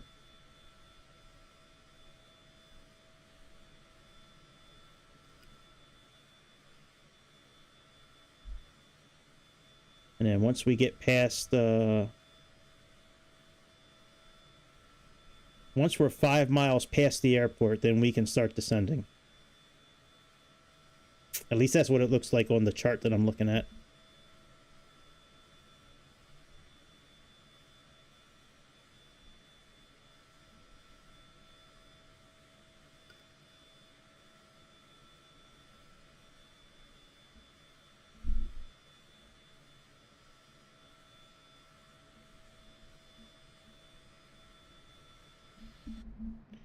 I don't think anybody will ever figure that out for pyramids and the Acropolis and all that.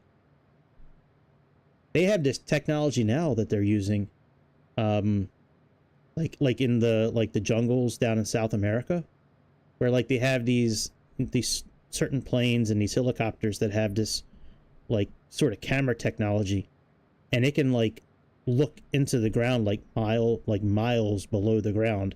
And they've actually found, like, cities and, like, old civilizations, like, miles beneath the earth. It's crazy. And, like, who's to say back then those people didn't have an Xbox, right? We don't know. I mean, we really don't know what they had back then. We only know what we found. And if there's whole cities that still exist miles underground, who knows what they had back then? I don't think they had electricity and stuff like that, but you don't know for sure. I mean, it's possible. All right, let's descend down to, let's start descending a little bit. So let's do flight level control. And let's reduce our thrusters a bit.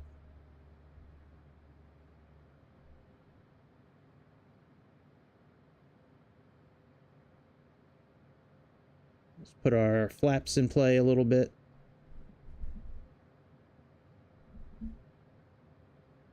Since we're below flaps 15 right now, let's put them in play. What is our landing? 105? 105-ish.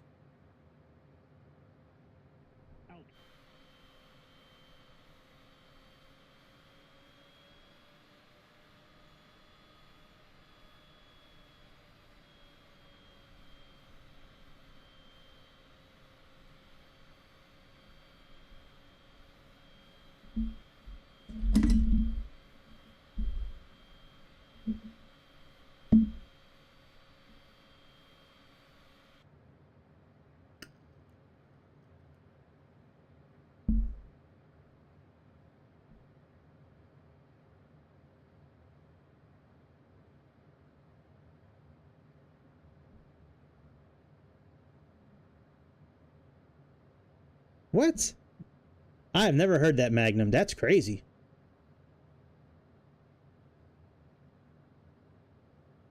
Wow. That's pretty wild, man.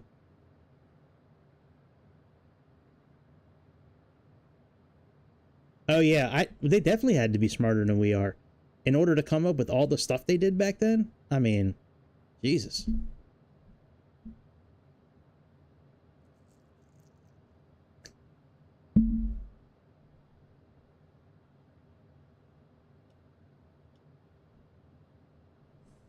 I never knew that. If you type in speed of light and plug it in on GPS. Wow. Oh, I'll Google it for sure. That's crazy.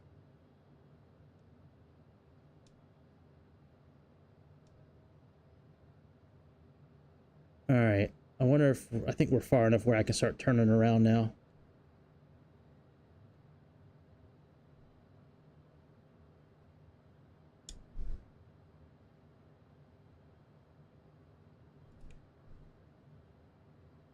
Uwabu is... That's about 10 miles or so. I think that'll be okay. All right, let's start turning.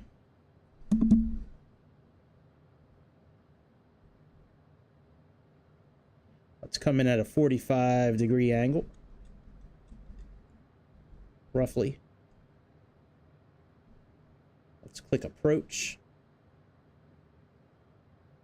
Actually, no, I'm going to save approach. I'm going to hold on approach until we line up, actually.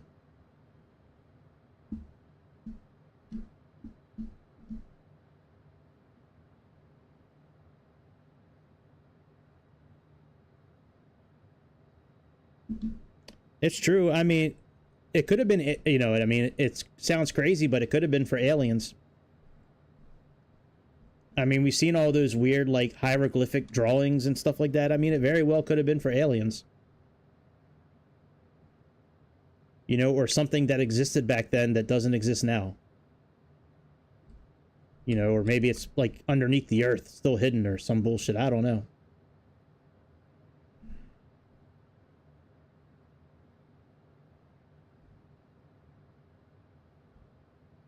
Oh, that could be.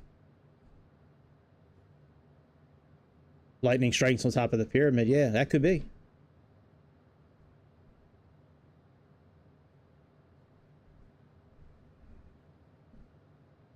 All right, here we go. Let's click approach now.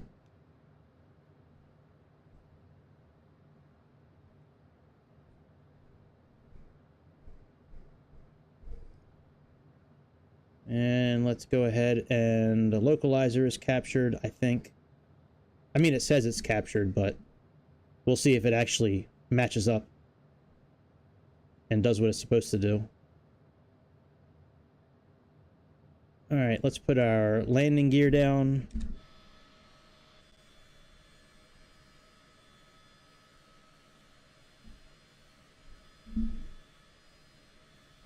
Slow down a bit.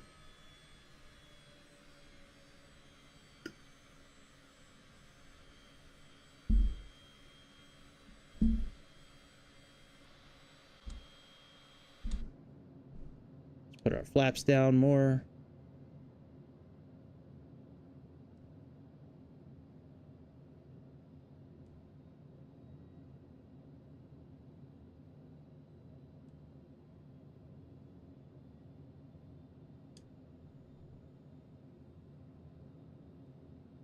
All right, glide slope is almost captured.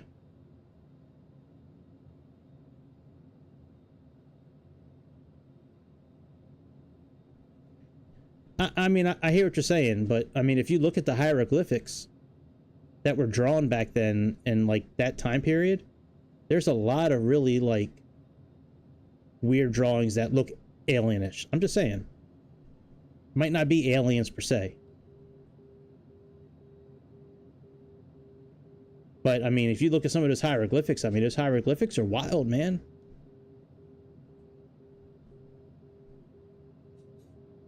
All right, we are coming in for landing.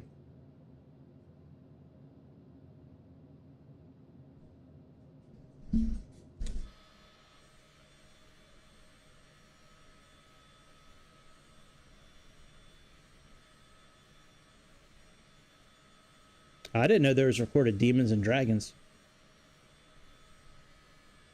It's interesting.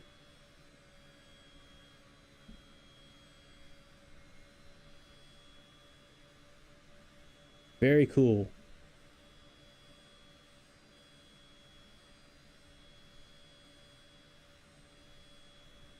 I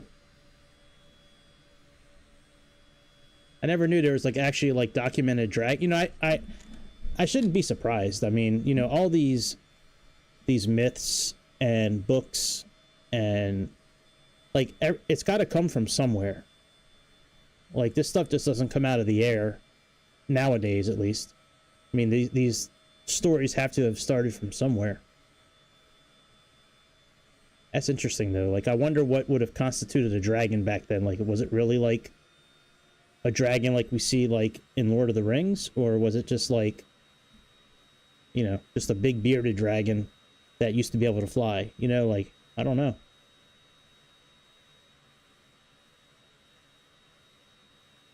It's kind of cool thinking about it, though.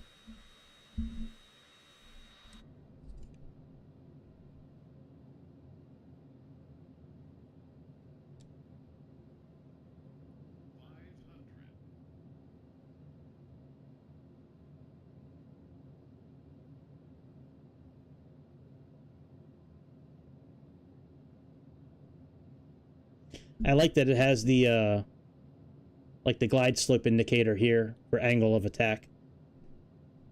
Like you have, like, on you know, fighter jets.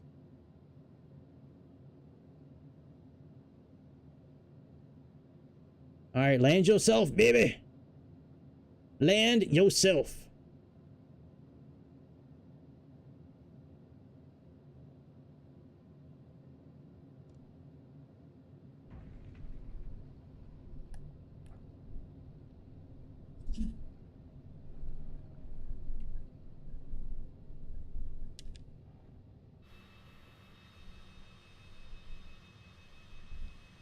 That was a hard landing, man.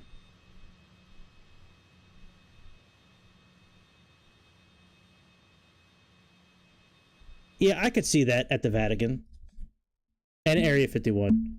Like that movie that came out. What was that movie with Tom Hanks years ago? The Da Vinci Code? Like, there's so much, like, mystical, like, shit. Like, it's, yeah.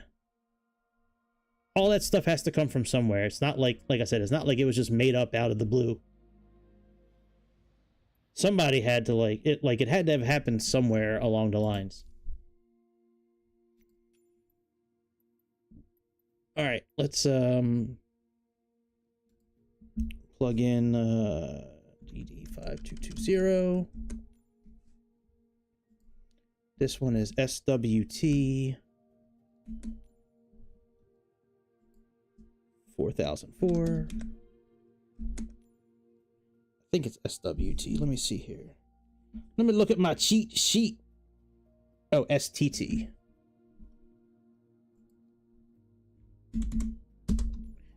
There we go. All right, STT. Let's get our Carinado. Boy, how awesome would it be to go down in those dungeons and like read all that stuff? That would be so awesome. All right, Carinado. Carinado. And I mean, I really like this livery, but maybe let's do this one here. All right, and we are starting at fog.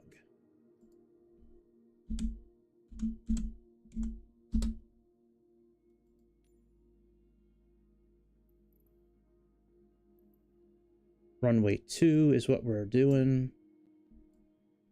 That's down here. So let's just start down here, I guess. That's good. That's general aviation small anyway. So yeah, let's do that.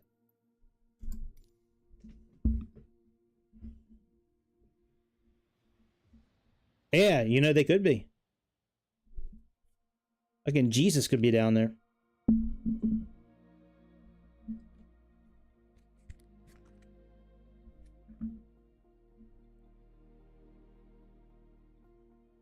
What if the dungeon in the Vatican is where anything that anybody has ever lost, it shows up either in Area 51 or in the Vatican dungeon, depending on what part of the world you're from. How wild would that be? Like, we go down, you and I go down there, into the dungeon, like, oh shit, and here's the jacket I lost in 2002. There's my Ravens winter hat that I lost, you know, back in 2005. Just a big holding place for anything that's ever been lost from the beginning of time. No, I'm sure the Vatican's got secrets, man. The way that it's protected and so secretive, there's got to be some shit down there. It's got to be.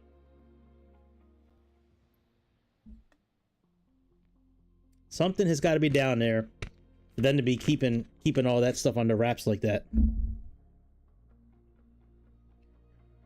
All right, let's go ahead and turn the lights on outside. Oh yeah, I would think so. I mean, you get all those secrets and shit. Absolutely. We'll turn the lights out for takeoff on this one. Or maybe even like before takeoff, but let's well, that's what I mean, like something's got to be there. Same thing with Area 51 too. All right, now I have not flown this plane in a few months, so let's do it. But I do like this airplane a lot, man. This Coronado PC-12, man, they did a really good job with this airplane. This airplane is a lot of fun to fly. All right, let's get. Oh yeah, there's no checklist here. Fuck. Hang on, let me pull it up on my tablet. That's right. There's no checklist. Actually, I'll pull it up on my phone. I have it stored to my OneDrive account. All right, OneDrive.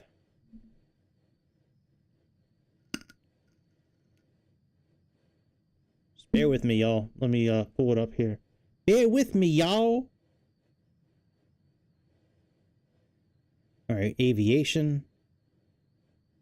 Yes, please. All right, and Coronado. That's right, I have like 4 booklets for this thing. All right, performance table, normal operations, emergency procedures, There's the Coronado came out. It has 1, 2, 3, 4, 5, 6. It has 7 downloads for this thing. 7 downloads.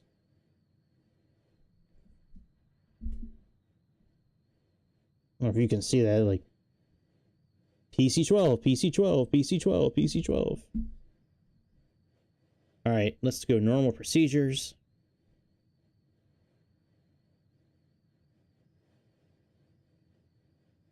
Yeah, the Germans were doing some shit back then. Absolutely.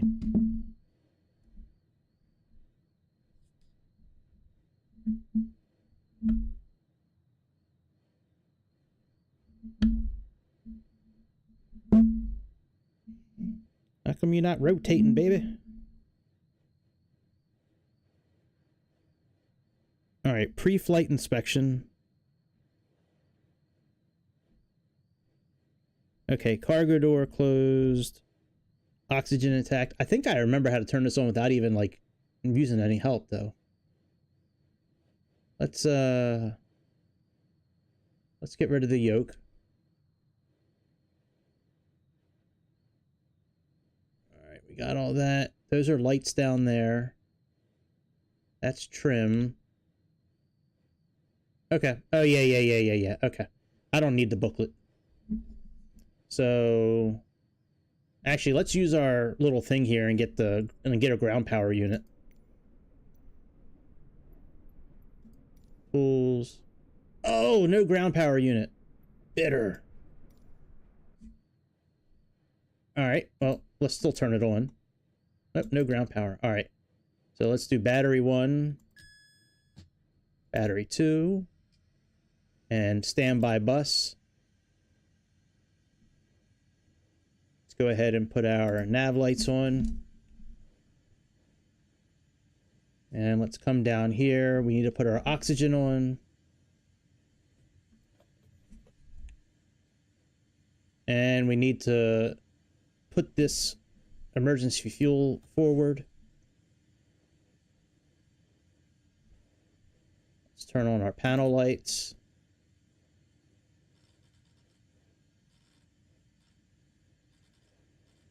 And we don't need any of these other lights right now because it's daytime. Let's get our nav systems lined up. All right. And now let's get the engine started up so we can get the generators on. So let's go ahead and turn on the fuel pumps. Let's turn the ignition on. Click starter. And NG is coming alive. So now we have to put this thing in ground idle.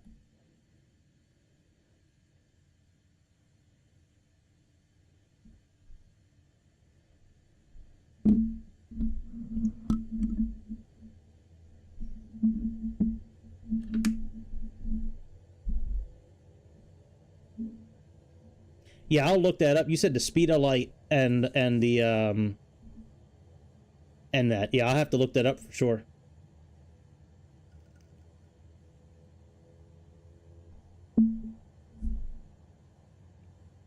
All right, everything is coming alive. Let's click this up just a touch. The throttle. All right, now let's go ahead and put on generator 1, generator 2. Get rid of the standby bus and put on inverter gen 1. Let's put the beacon lights on. Put this back on auto. Turn on avionics 1 and 2. Put our signs on.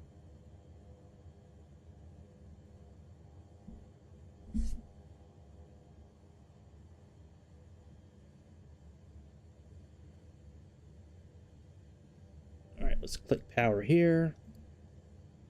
Oops, wrong button. And we need to do a couple of things down here.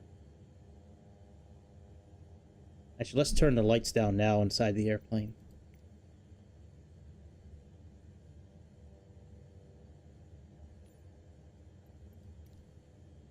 All right, so this we need to put on normal.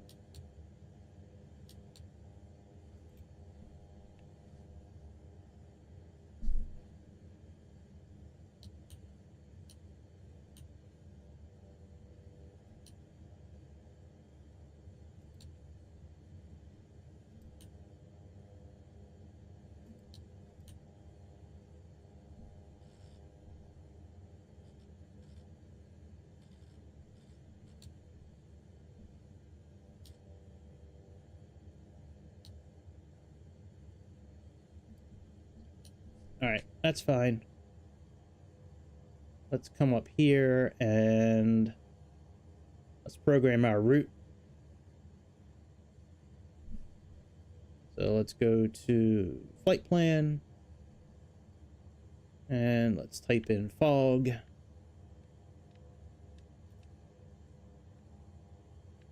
So we got PHOG.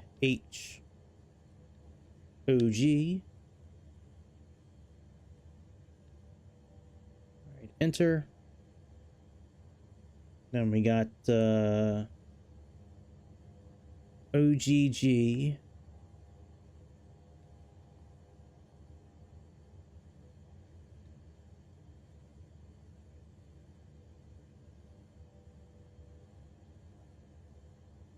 No, we don't need to do that. We can do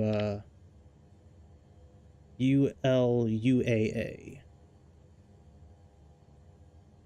All right, UL.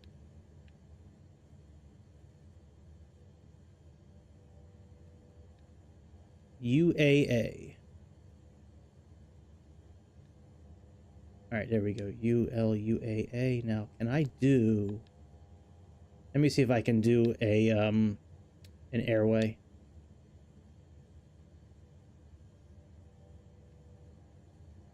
Nope. All right. It is what it is. All right, let's go to blush.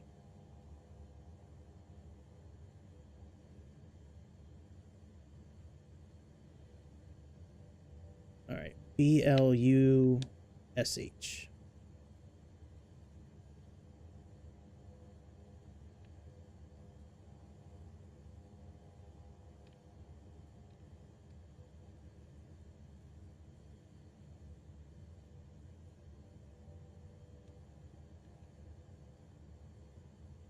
Tons of statues and paintings. It's crazy. Like, what gave them the idea to, like, make those kind of paintings, though? That's like, that's why I think, like, something existed back then that we just don't know about. Aliens, some sort of beast, something. Something that gave them the idea to make those kind of, to make those things. Unless it was just somebody, you know, just their imagination. I don't know. All right, MKK. And let's do PA.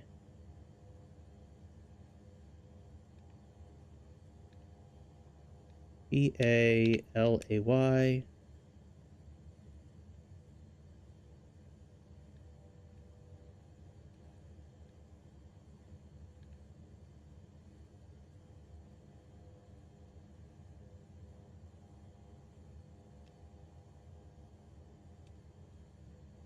Hawaii, and now let's plug in our arrival airport.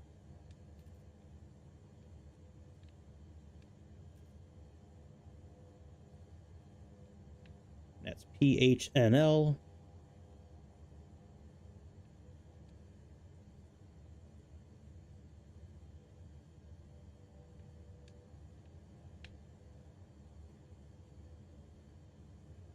Enter. Let's go to procedures. Select approach. ILSY 04 right. We're doing Alana. Load that. All right, very good. And what does SimBrief say our cruise altitude is? 14,000 feet. Yeah, you're right. They were.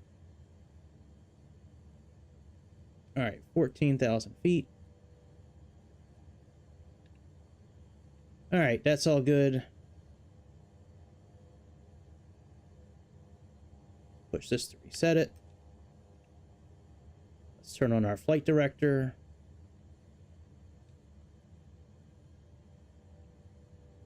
And we're in GPS mode currently. Yep.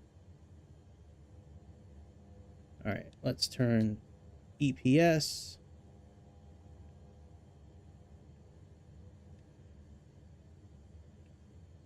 And let's come up here and prop ice on. Not prop. Probes. All right, let's turn on our taxi lights. Strobe lights. Let's get our clearance from Clarence.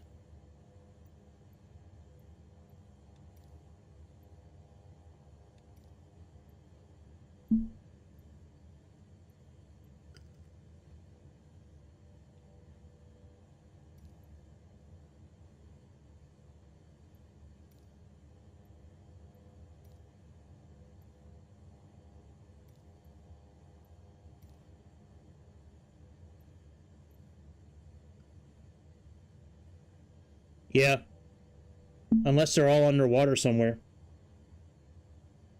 I agree with you. I think there should be a lot more, but they could be underwater somewhere.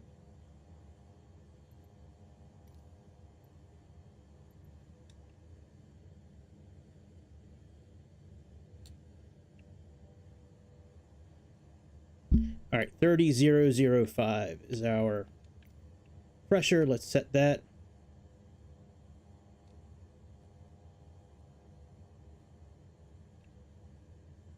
And let's go ahead and move this guy to this. And we need to put these on clockwise.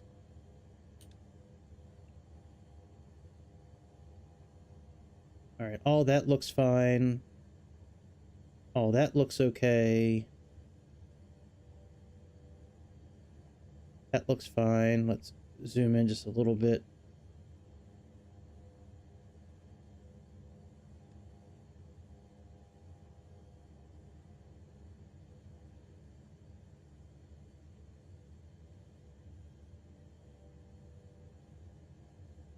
Base map, traffic display on.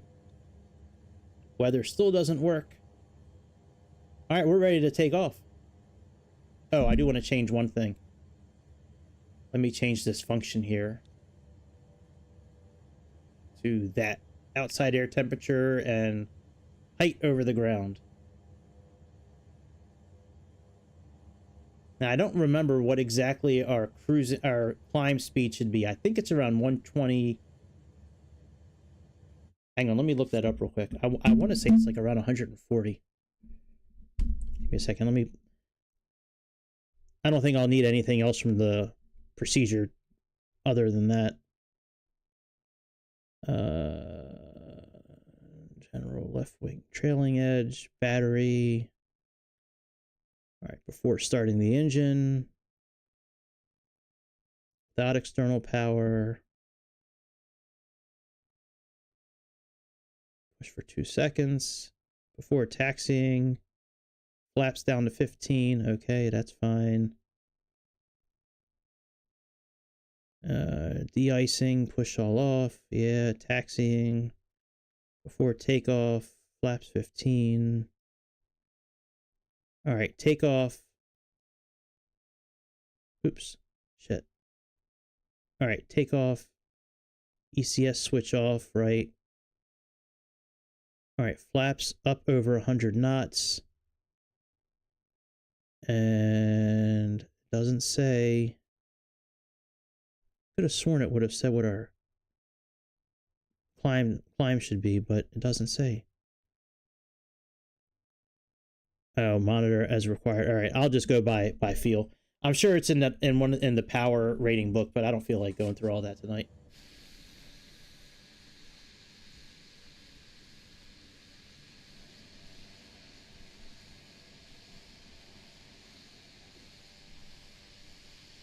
Yeah, they certainly are. Modern slavery system.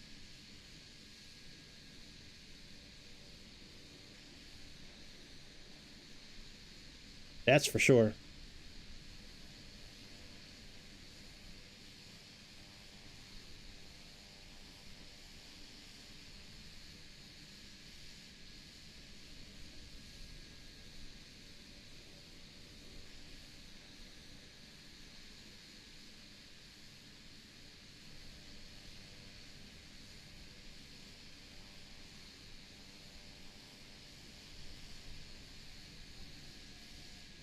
Man, why can't we take off here?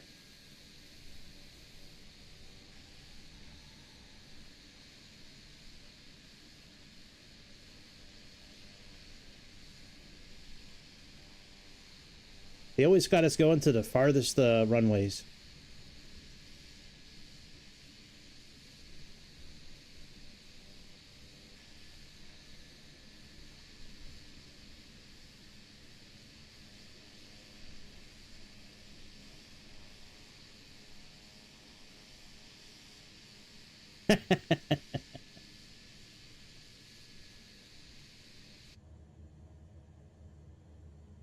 Right?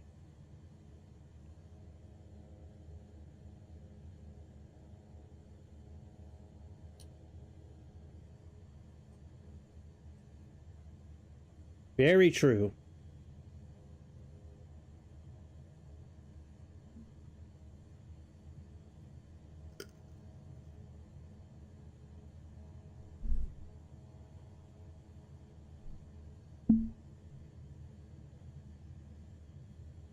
I think they had jobs back in like Mesopotamia and old Rome and old Greece. I mean, like they had tradesmen, they had people that would make stuff. I don't know if it was classified as a job, but there was always like tradespeople and people making things. And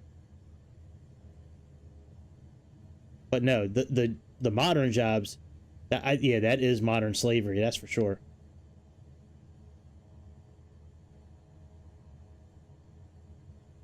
And I gotta look at the trim before I, and the rudder before I take off, man. This thing is just straight going to the right.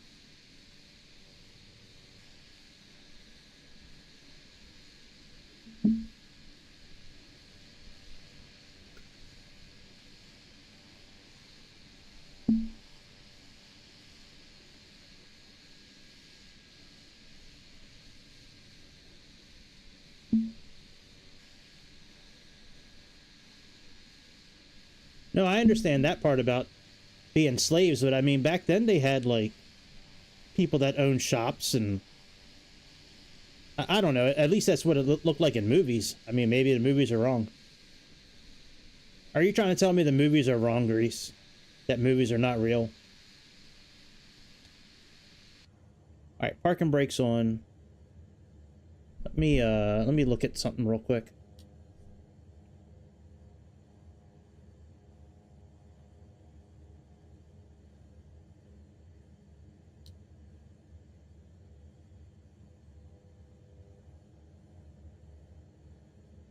I don't know, the rudder looks okay. Trim is in green, everything's in green, so that's fine. Alright, whatever. It is what it is. Let's get ready to go. Let's put this up to flight idle.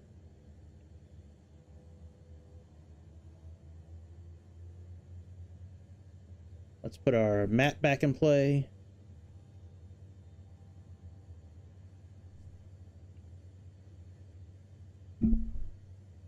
Put our landing lights on.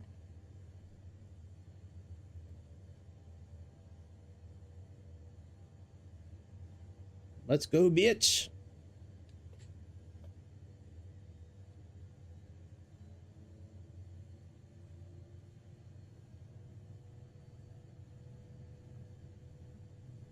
I do know I got to keep that torque below that yellow line.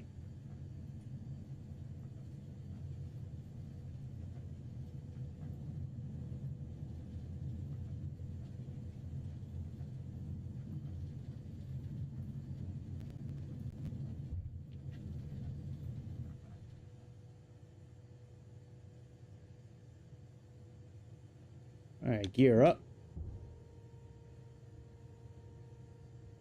I'll turn the lights on again here momentarily.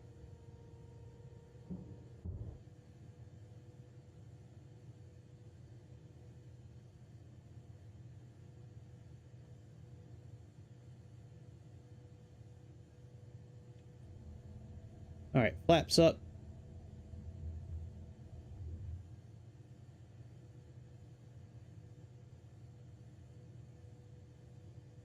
Let's reduce our torque a little bit.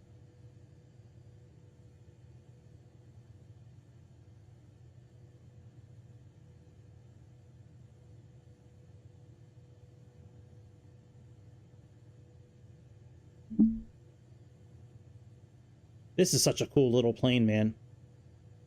The thing that sold me on this airplane was that center stack where the torque and the exhaust is and all that. That's what sold me on this plane. When I saw that, I was like, oh, I gotta have that. That looks so cool.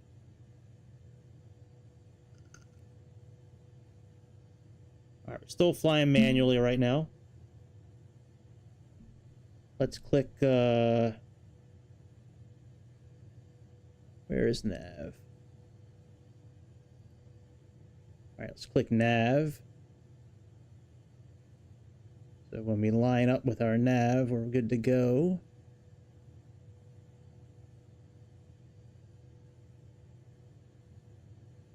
Let's continue climbing. Continue lining up.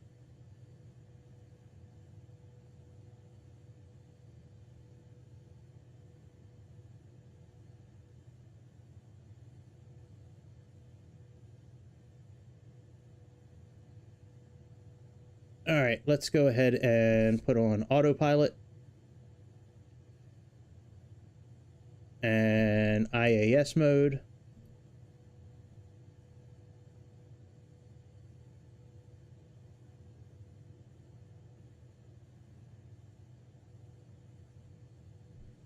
And we got to leave our torque kind of where it is right now, because we can't let this get too much higher than where it is right now.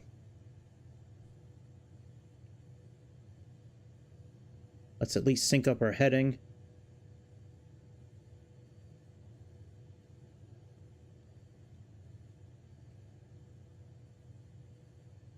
And we can turn our landing lights off. Taxi. Landing.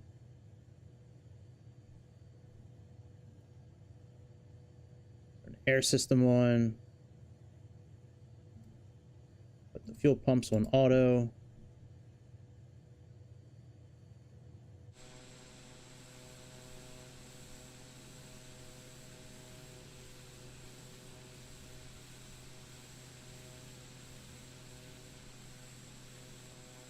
Kind of cool flying over Hawaii at nighttime.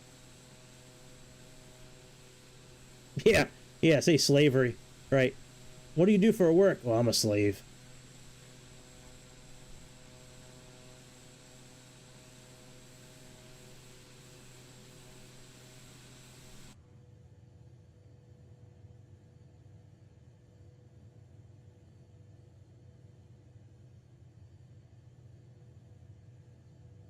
All right, things are looking good.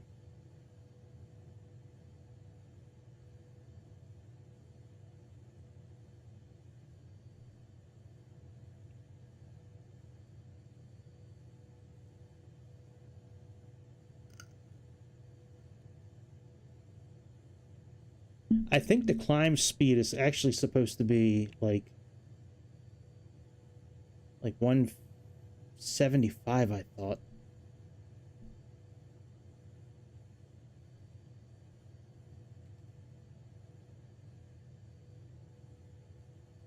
Let's try to change this a little bit.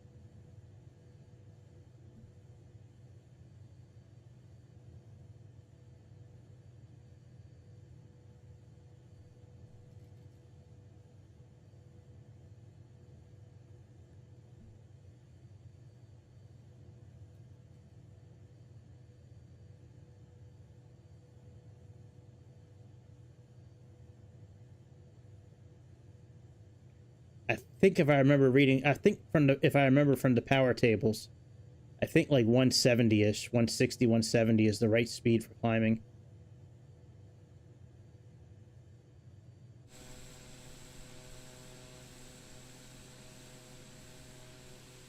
Oh, I always use the co-pilot as my slave.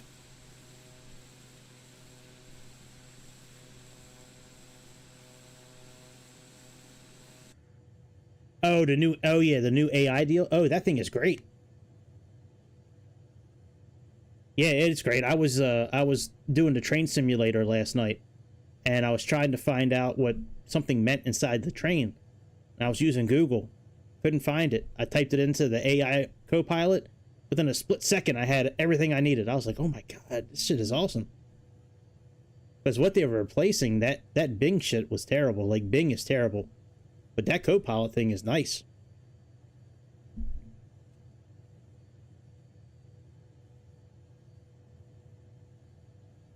Oh yeah, I forgot we got a sunroof in this airplane. I forgot about that. Yeah, that's right. This plane has a sunroof. All right, let's actually turn the lights up because we're flying over Hawaii. Let's actually, like, you know, it's kind of pretty. It's kind of scenic. Not pretty. Pretty is a girl word. It's scenic.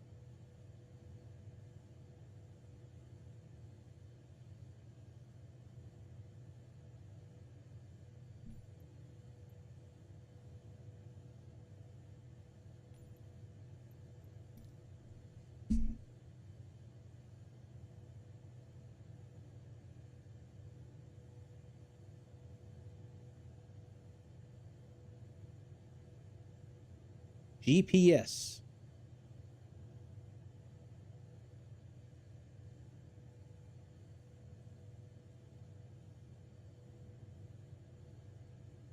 Nice. We can actually sit back here.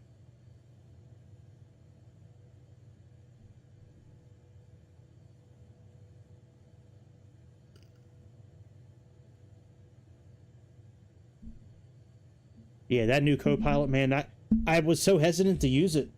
I don't even know why I was hesitant. I've seen it for I don't know, a couple weeks now, I guess maybe.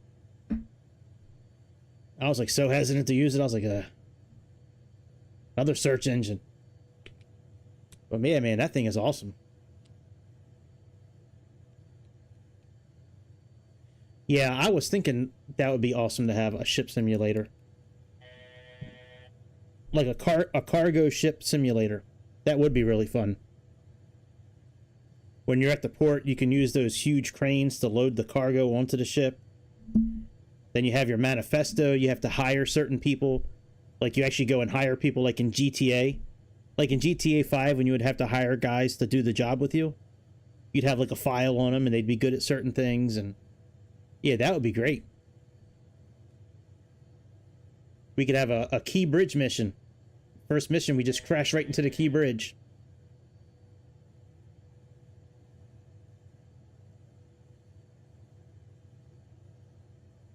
All right, we are at pretty much cruising altitude.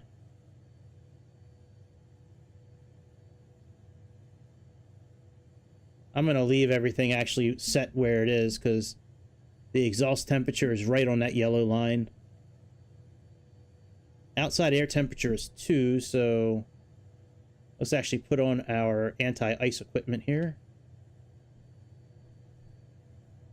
Let's put the inertial separator on and propeller. We can put these on low. Turn those off.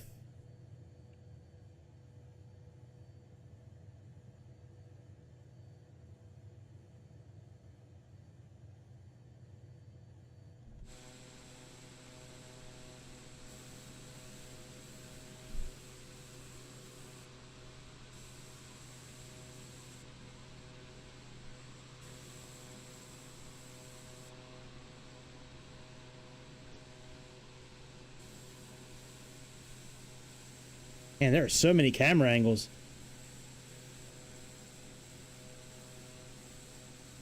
Yeah. Wow, that's crazy. Yeah, I'm definitely going to look that up when I get upstairs later.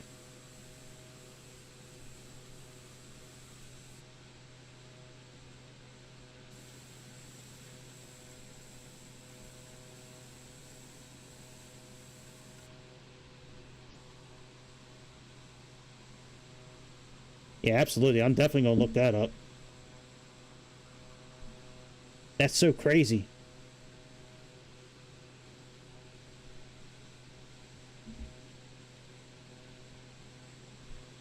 Alright, we can stay at this altitude until we get to Palais, and then when we get to Palais, we gotta...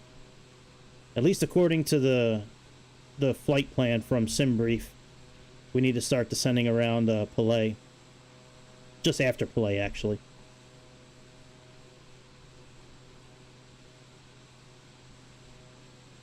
Kalupapa Airport.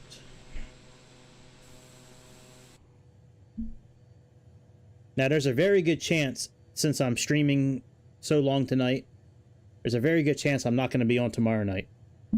Just saying.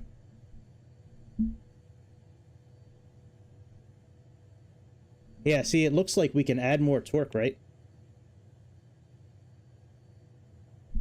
I mean, we have room, right?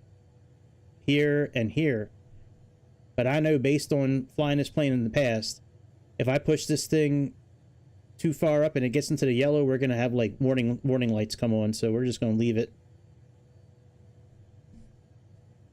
We're going to leave it how it is. Yaw dampener on? Yep, yaw dampener's on. Then I should turn off the recognition lights. And we can turn off the wing lights. Save some ampage. Alright, I will be back momentarily.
Yay, it's almost a regular color. Yes! That must mean I was dehydrated. Oh, I feel so much better. Let me keep on drinking. Shit. You better than me? I still haven't eaten dinner yet, man.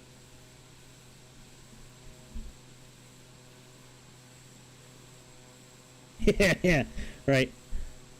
I fell asleep during the train simulator last night, and I wound up crashing last night in the train simulator. I put it on and put the auto throttle on, and I woke up an hour and a half later, and whistles are going off, and yeah, I crashed. Yeah, the dials on this thing are pretty cool. That's what sold me when I saw the interior of this plane, and I saw these dials like this, and then like this shit. I was like, yeah, man, I'm all about that plane.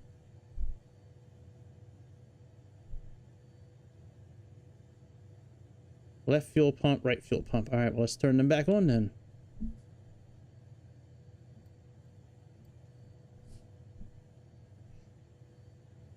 And autopilot trim.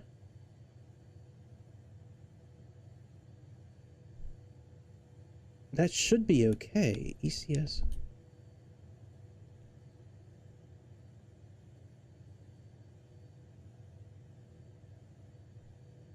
I'll just leave it how it is. Trim should be fine.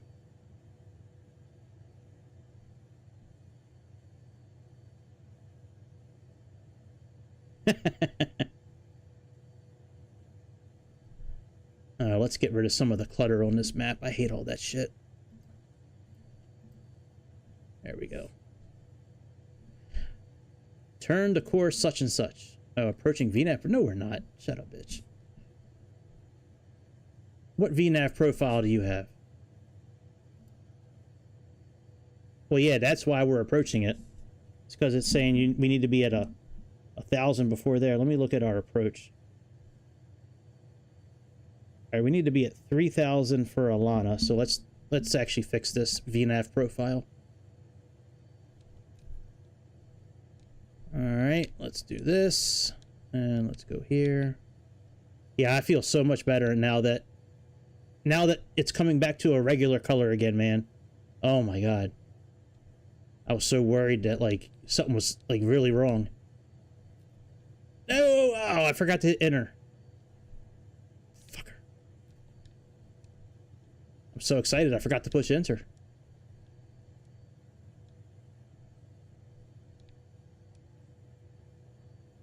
All right, 3,000.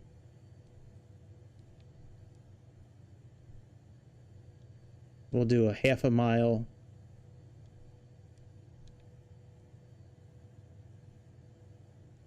Before Alana.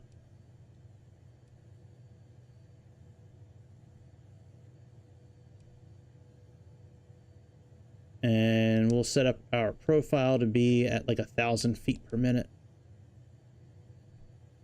It's rough when you get older, man. Shit gets scary when something starts going like sideways a little bit. All right, there we go. Now our VNAV profile is set up.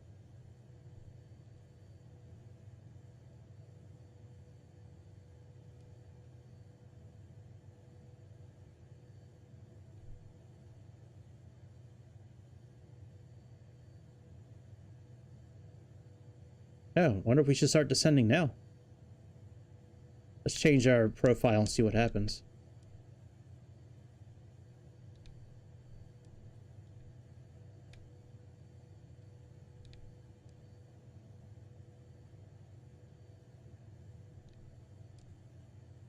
Oh no, shit, we need to start descending now? Well, according to our flight plan, we can descend right before Palais. I mean, right after Palais.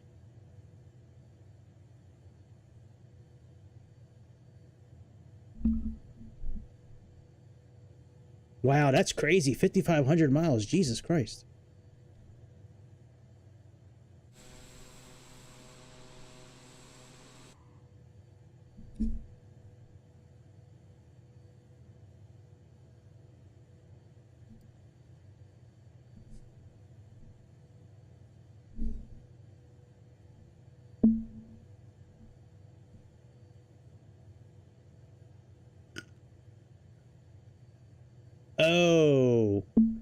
I'm an idiot. We do need to start getting ready to descend. Not Alana, it's Palais. Are we really near Palais already? Hang on a second. I'm starting to confuse myself. Oh yeah, we sure are. Holy shit, that was a quick flight. Alright, yeah, let's start descending. Jesus. Alright, let's put in 3,000 feet. And let's start slowing down. So I like to use the IAS feature to descend. So I like to slow down a little bit.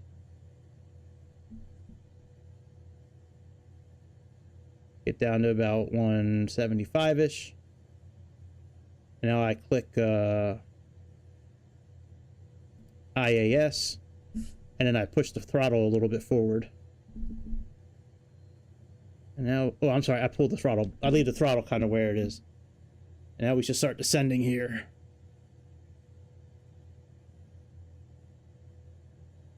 But the problem is in this airplane, if you use this VS button here, you'll just continually descend. You won't stop at your programmed altitude. Oh, I can't wait for the Caravelle to come out. I'm looking so forward to that Caravelle coming out.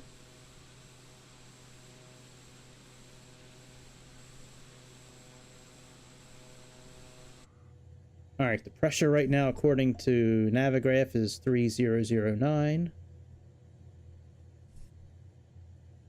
And we do need to set up our course for tonight, so let's do this here. Let's go into heading mode. So let's sync up our heading first. Let's click on heading. Let's come down yonder. Let's click on nav. And now we can set our course for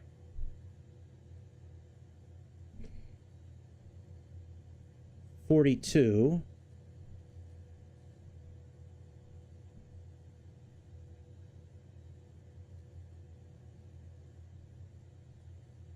All right, that's done.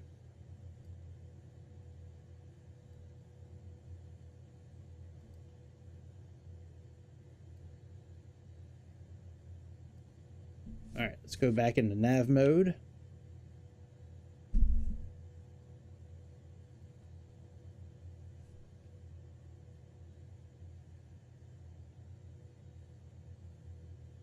There's Palais.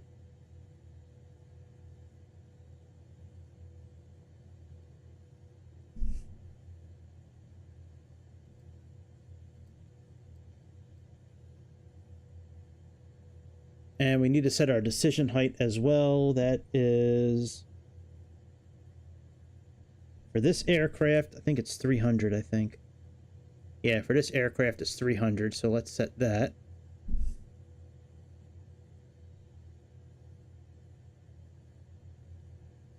That shows up right on the bottom here.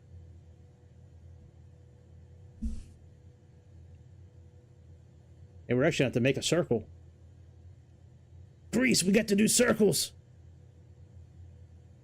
Here in Russia, we like to make big circle. Yeah, we're not going to get down to our altitude in time, so let's go ahead and I guess we'll make a circle now. Let's go back into heading mode.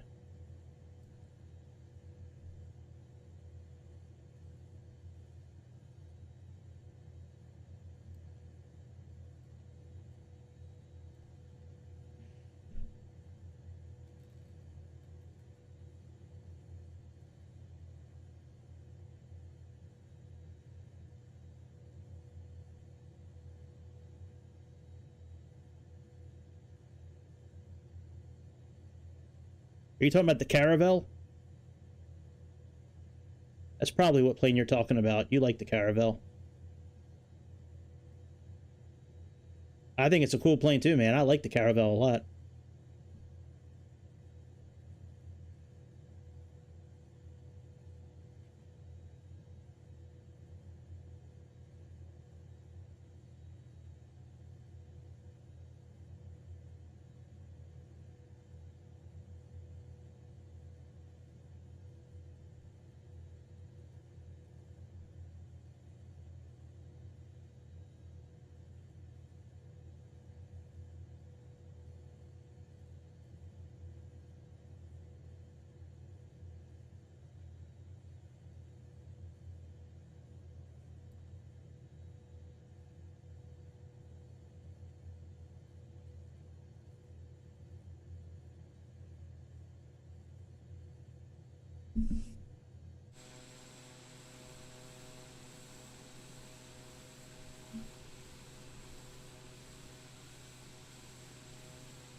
I should fly this plane more often. Like, even in my spare time, like, I should fly it. This plane's so much fun to fly. But there, I said it again. Are you happy now? Are you happy now that I said it again? This plane is fun to fly. I say that with every plane that I fly. And I mean it. At the time when I'm flying it, I mean it.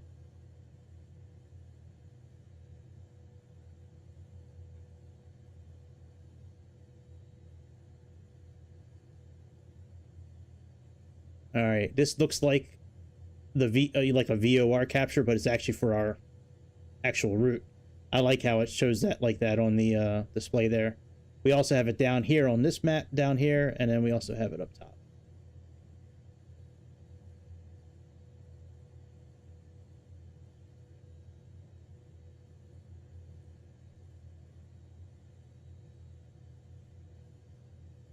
DLC airports. I don't know if I'm following you with that one. Yeah, all plane. That's right. All plane is my favorite plane. I don't know what you mean by DLC airport. Like, if it's like a downloadable airport, I don't know. I don't know if I've ever. I don't know. I don't think I've ever used a DLC airport. The only airports I've ever played with are the ones that like come like from Microsoft. I've never gone to the marketplace and bought one.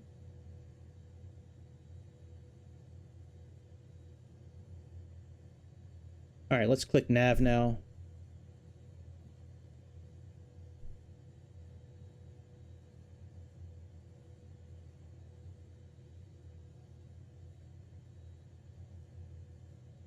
Yeah, I mean, if that's what you mean. Well, no, do you mean DLCs? I don't know what airports are DLC airports. I'm kind of lost right now, actually, bud. Like, I'm not really picking up what you're putting down.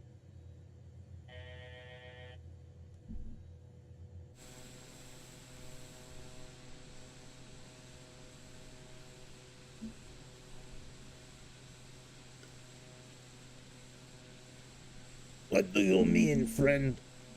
What slideshow? What is slideshow?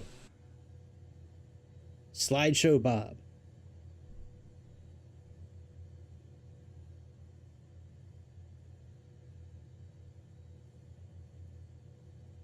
All right, we can probably go into... No, we'll leave it in nav mode until we get to our final course. We'll leave it in.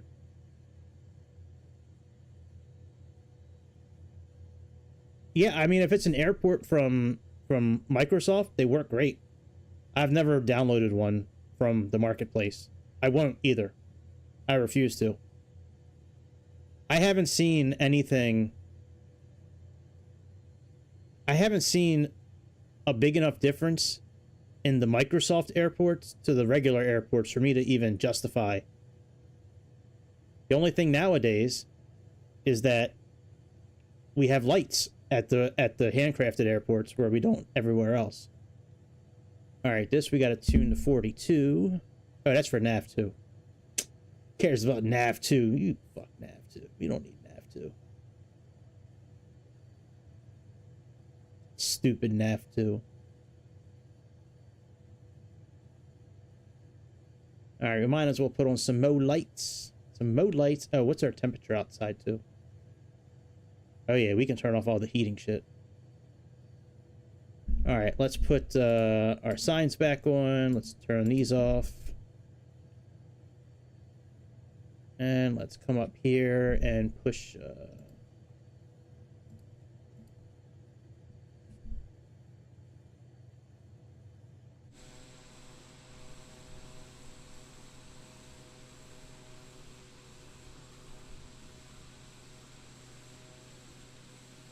I don't really remember the landing speed. I think it's around 100 knots. It's in the booklet. I just don't know it offhand.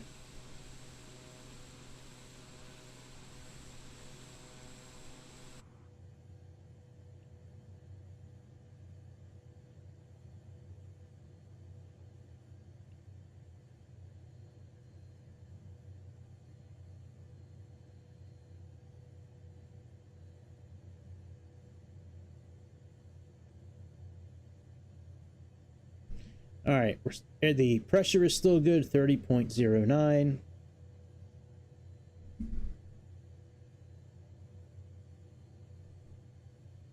We'll make this little turn with Alana, and then we'll go ahead and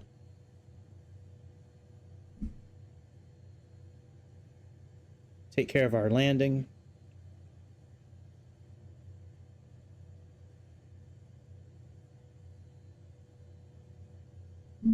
We actually should start slowing down now a bit.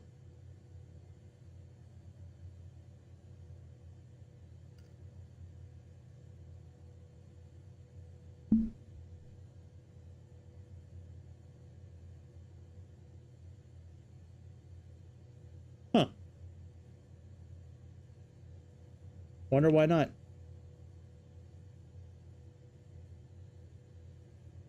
Dude, when I was doing that flight yesterday, there was a Constellation, American Airlines Constellation parked right next to me.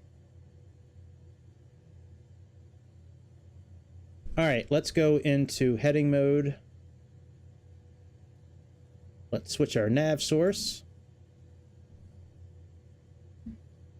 And I will control the heading with my keyboard for now.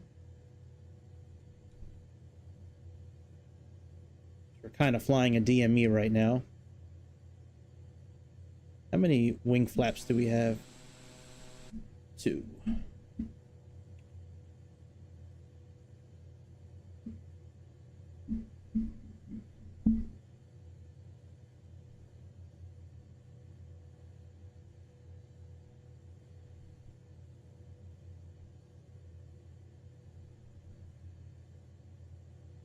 Now, flaps I'm not going to put down until we start landing, because if I remember correct with this airplane, once we commit to putting flaps down, like, our speed starts dropping pretty quickly.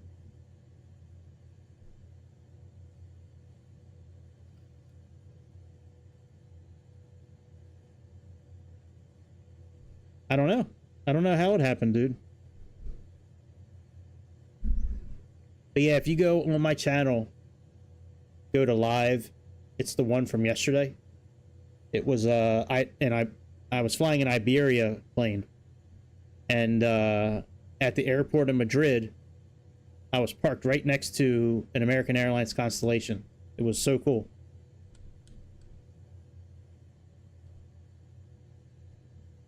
All right, we got a pretty good speed going right now. Our DME arc, we're a little too inside, but it's not a traditional type of arc. I mean, we got to be 13.9 miles away, but we're pretty good right now.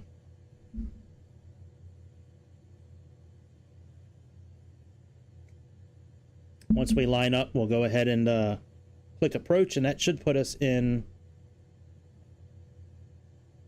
you know, enough for an ILS landing.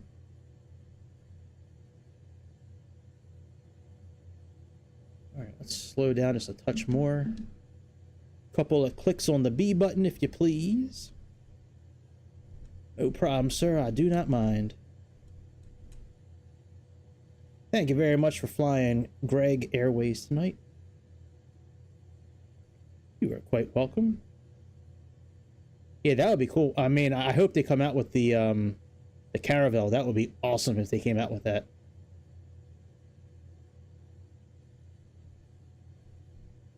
All right, let's start turning towards our runway.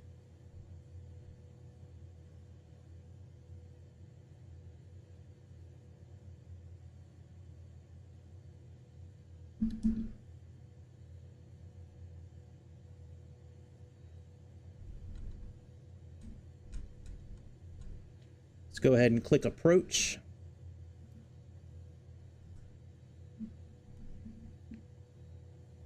And we are now we're about 15 miles away, so.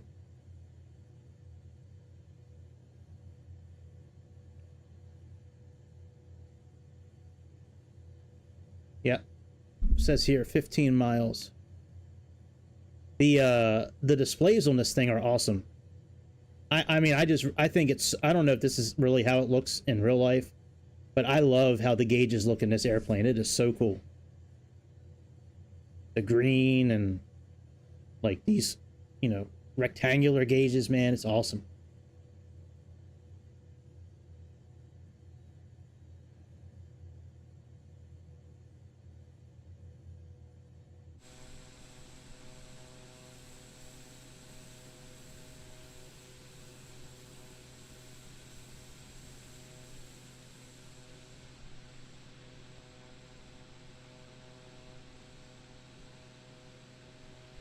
I'm having a lot of fun. I don't really want to stop playing tonight, but I have to. I have to stop at some point.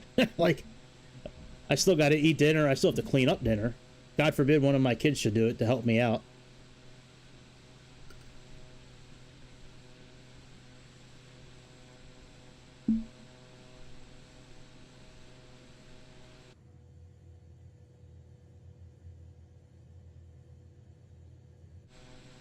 I think once we get about... That would be cool if we had a home hangar. That would be cool too. Flying to a place to go get it. That would be so awesome.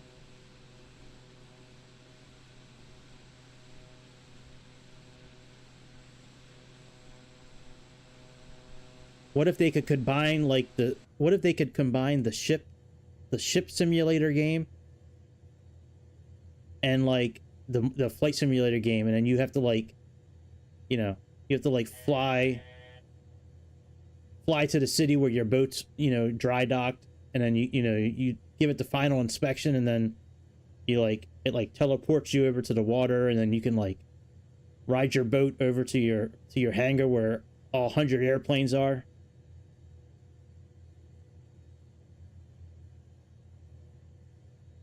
Yeah, I'd imagine that sometimes you'd have to actually go there and pick it up yourself.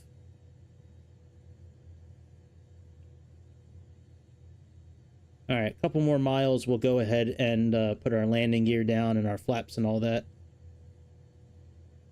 A little too soon, I think, for this kind of plane to be doing all that at 8 miles out.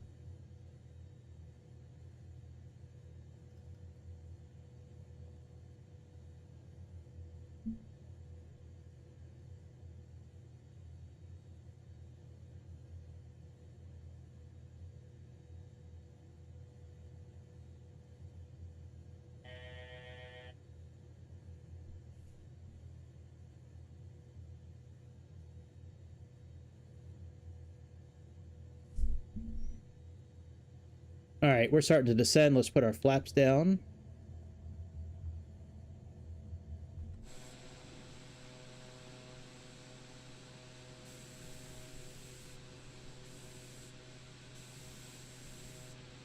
Put our landing gear down.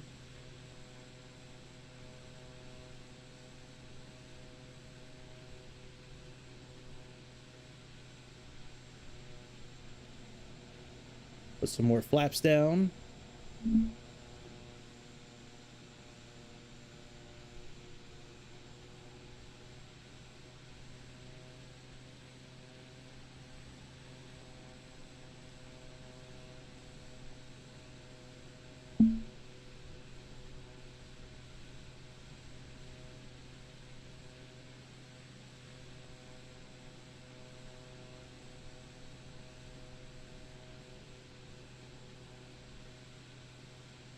Yeah, that could be cool with the career mode. Absolutely.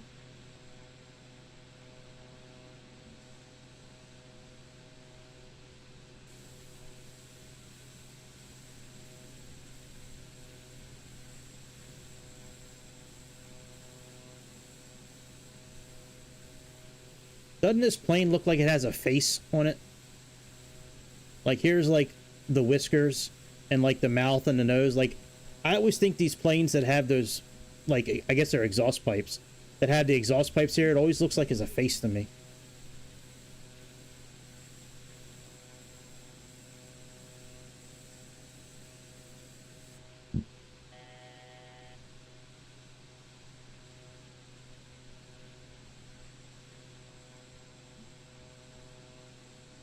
Rough waters today, got on them white caps.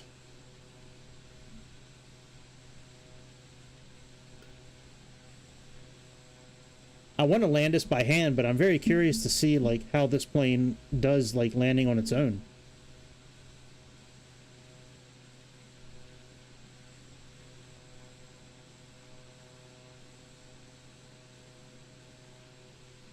Yeah, I hear you.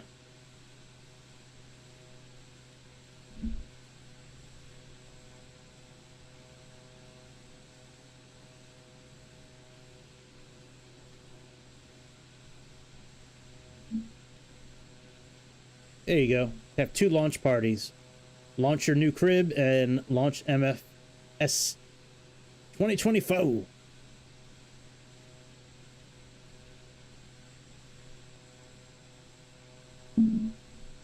We're coming in hot, bitches. Get ready for us. I'm landing in Honolulu. I'm ready to party. Take me to your local whorehouse immediately.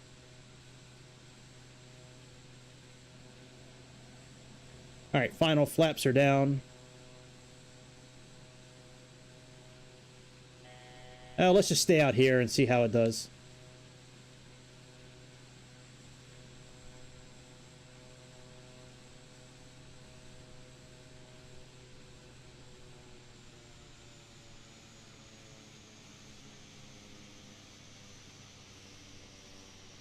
Not bad. Dude, that was great.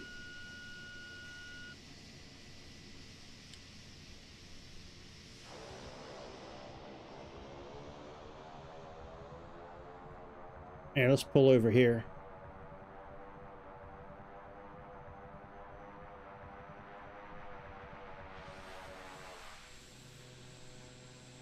That plane did a really good job landing itself.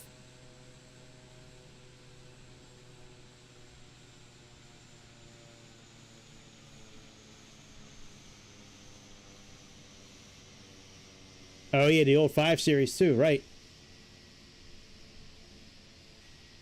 Yeah, we're actually gonna fold the wings up on this airplane and put it in the bottom of this this A380. I love how they dick tease us. Look at this. What kind of cock tease is this? Fucking fucked up A380. Yeah, we're gonna put our plane in the bottom of this.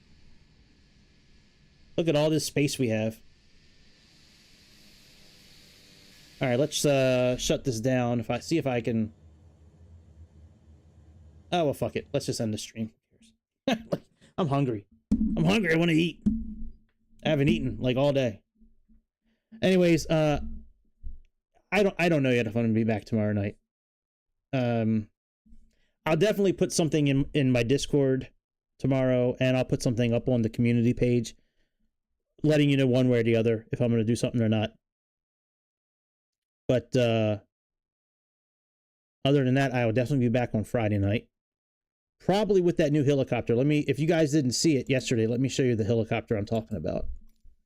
I've already started reading the material. I've already started reading like the operations manual, and I've already downloaded it and have been reading it off and on today in preparation for it. So I'm definitely getting it. Yeah, the A380's going. It's going to eat you, baby. Baby, get in my belly. Oh, the Man of War. Look at that thing. All right, yeah, this new helicopter here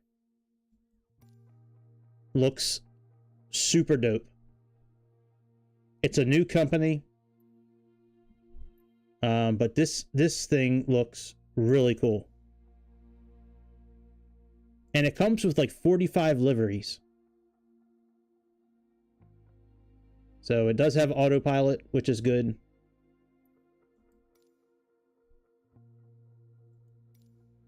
Yeah, look at this setup they have. So it's got 45, I think it said it had 45 liveries.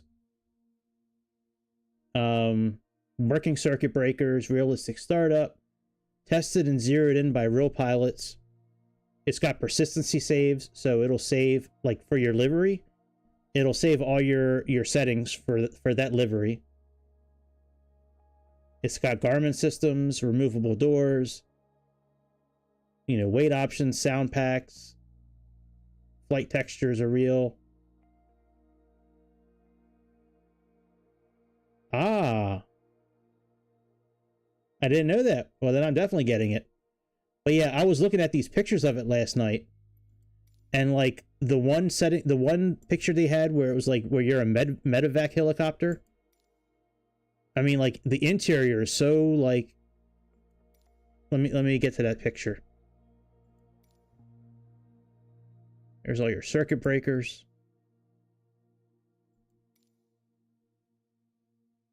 Searchlight. Where's that medevac picture at? All right, here's the ambulance. Yeah, I mean, look at the detail here. Like with the, you know, like the heart monitor and the oxygen, like the pulse monitor and all the equipment and shit. I was actually yesterday when I saw this picture, I actually went off on this girl's rack right here. This girl right here. So I don't like simp for girls online, and I'm definitely not into like cartoon characters. I just think it's funny that when they drew this woman who is now probably on life, going to be on life support, she either has like one of the best boob jobs ever, or she must have the firmest rack ever in the universe, because if she's laying flat on her back, kind of lifeless, and her shit sticking up like that, that's either a really good surgery job, or it's the best pair that God has ever created. So we'll have to get a close-up of that when we get this airplane. But yeah, I didn't know Cowan was like the PMDG of helicopters. That's very reassuring to know, because I am like this close. You see, like this close to getting it. Google Airwolf. Okay. Hang on, let me give me a minute. Let me get to the Google machine here. Hang on. Let me shut down the flight. Let me shut down Navigraph real quick, and I'll go type in Airwolf. Airwolf.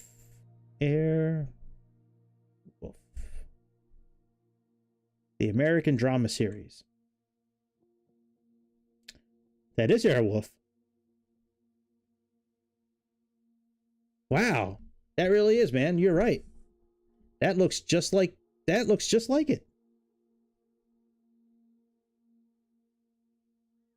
Does this thing have skis, or is it just, hang on, let me look at the bottom of this thing, or is it just let me see if this thing actually has feet or if it just has the skis.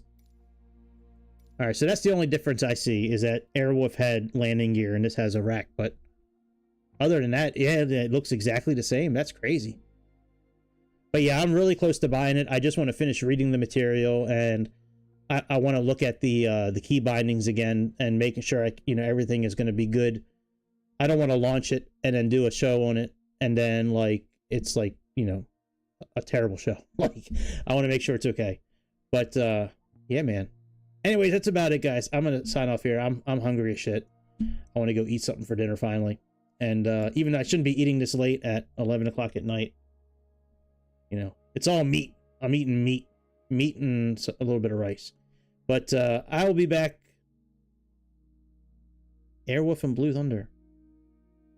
Yeah, I'll check it out. No problem.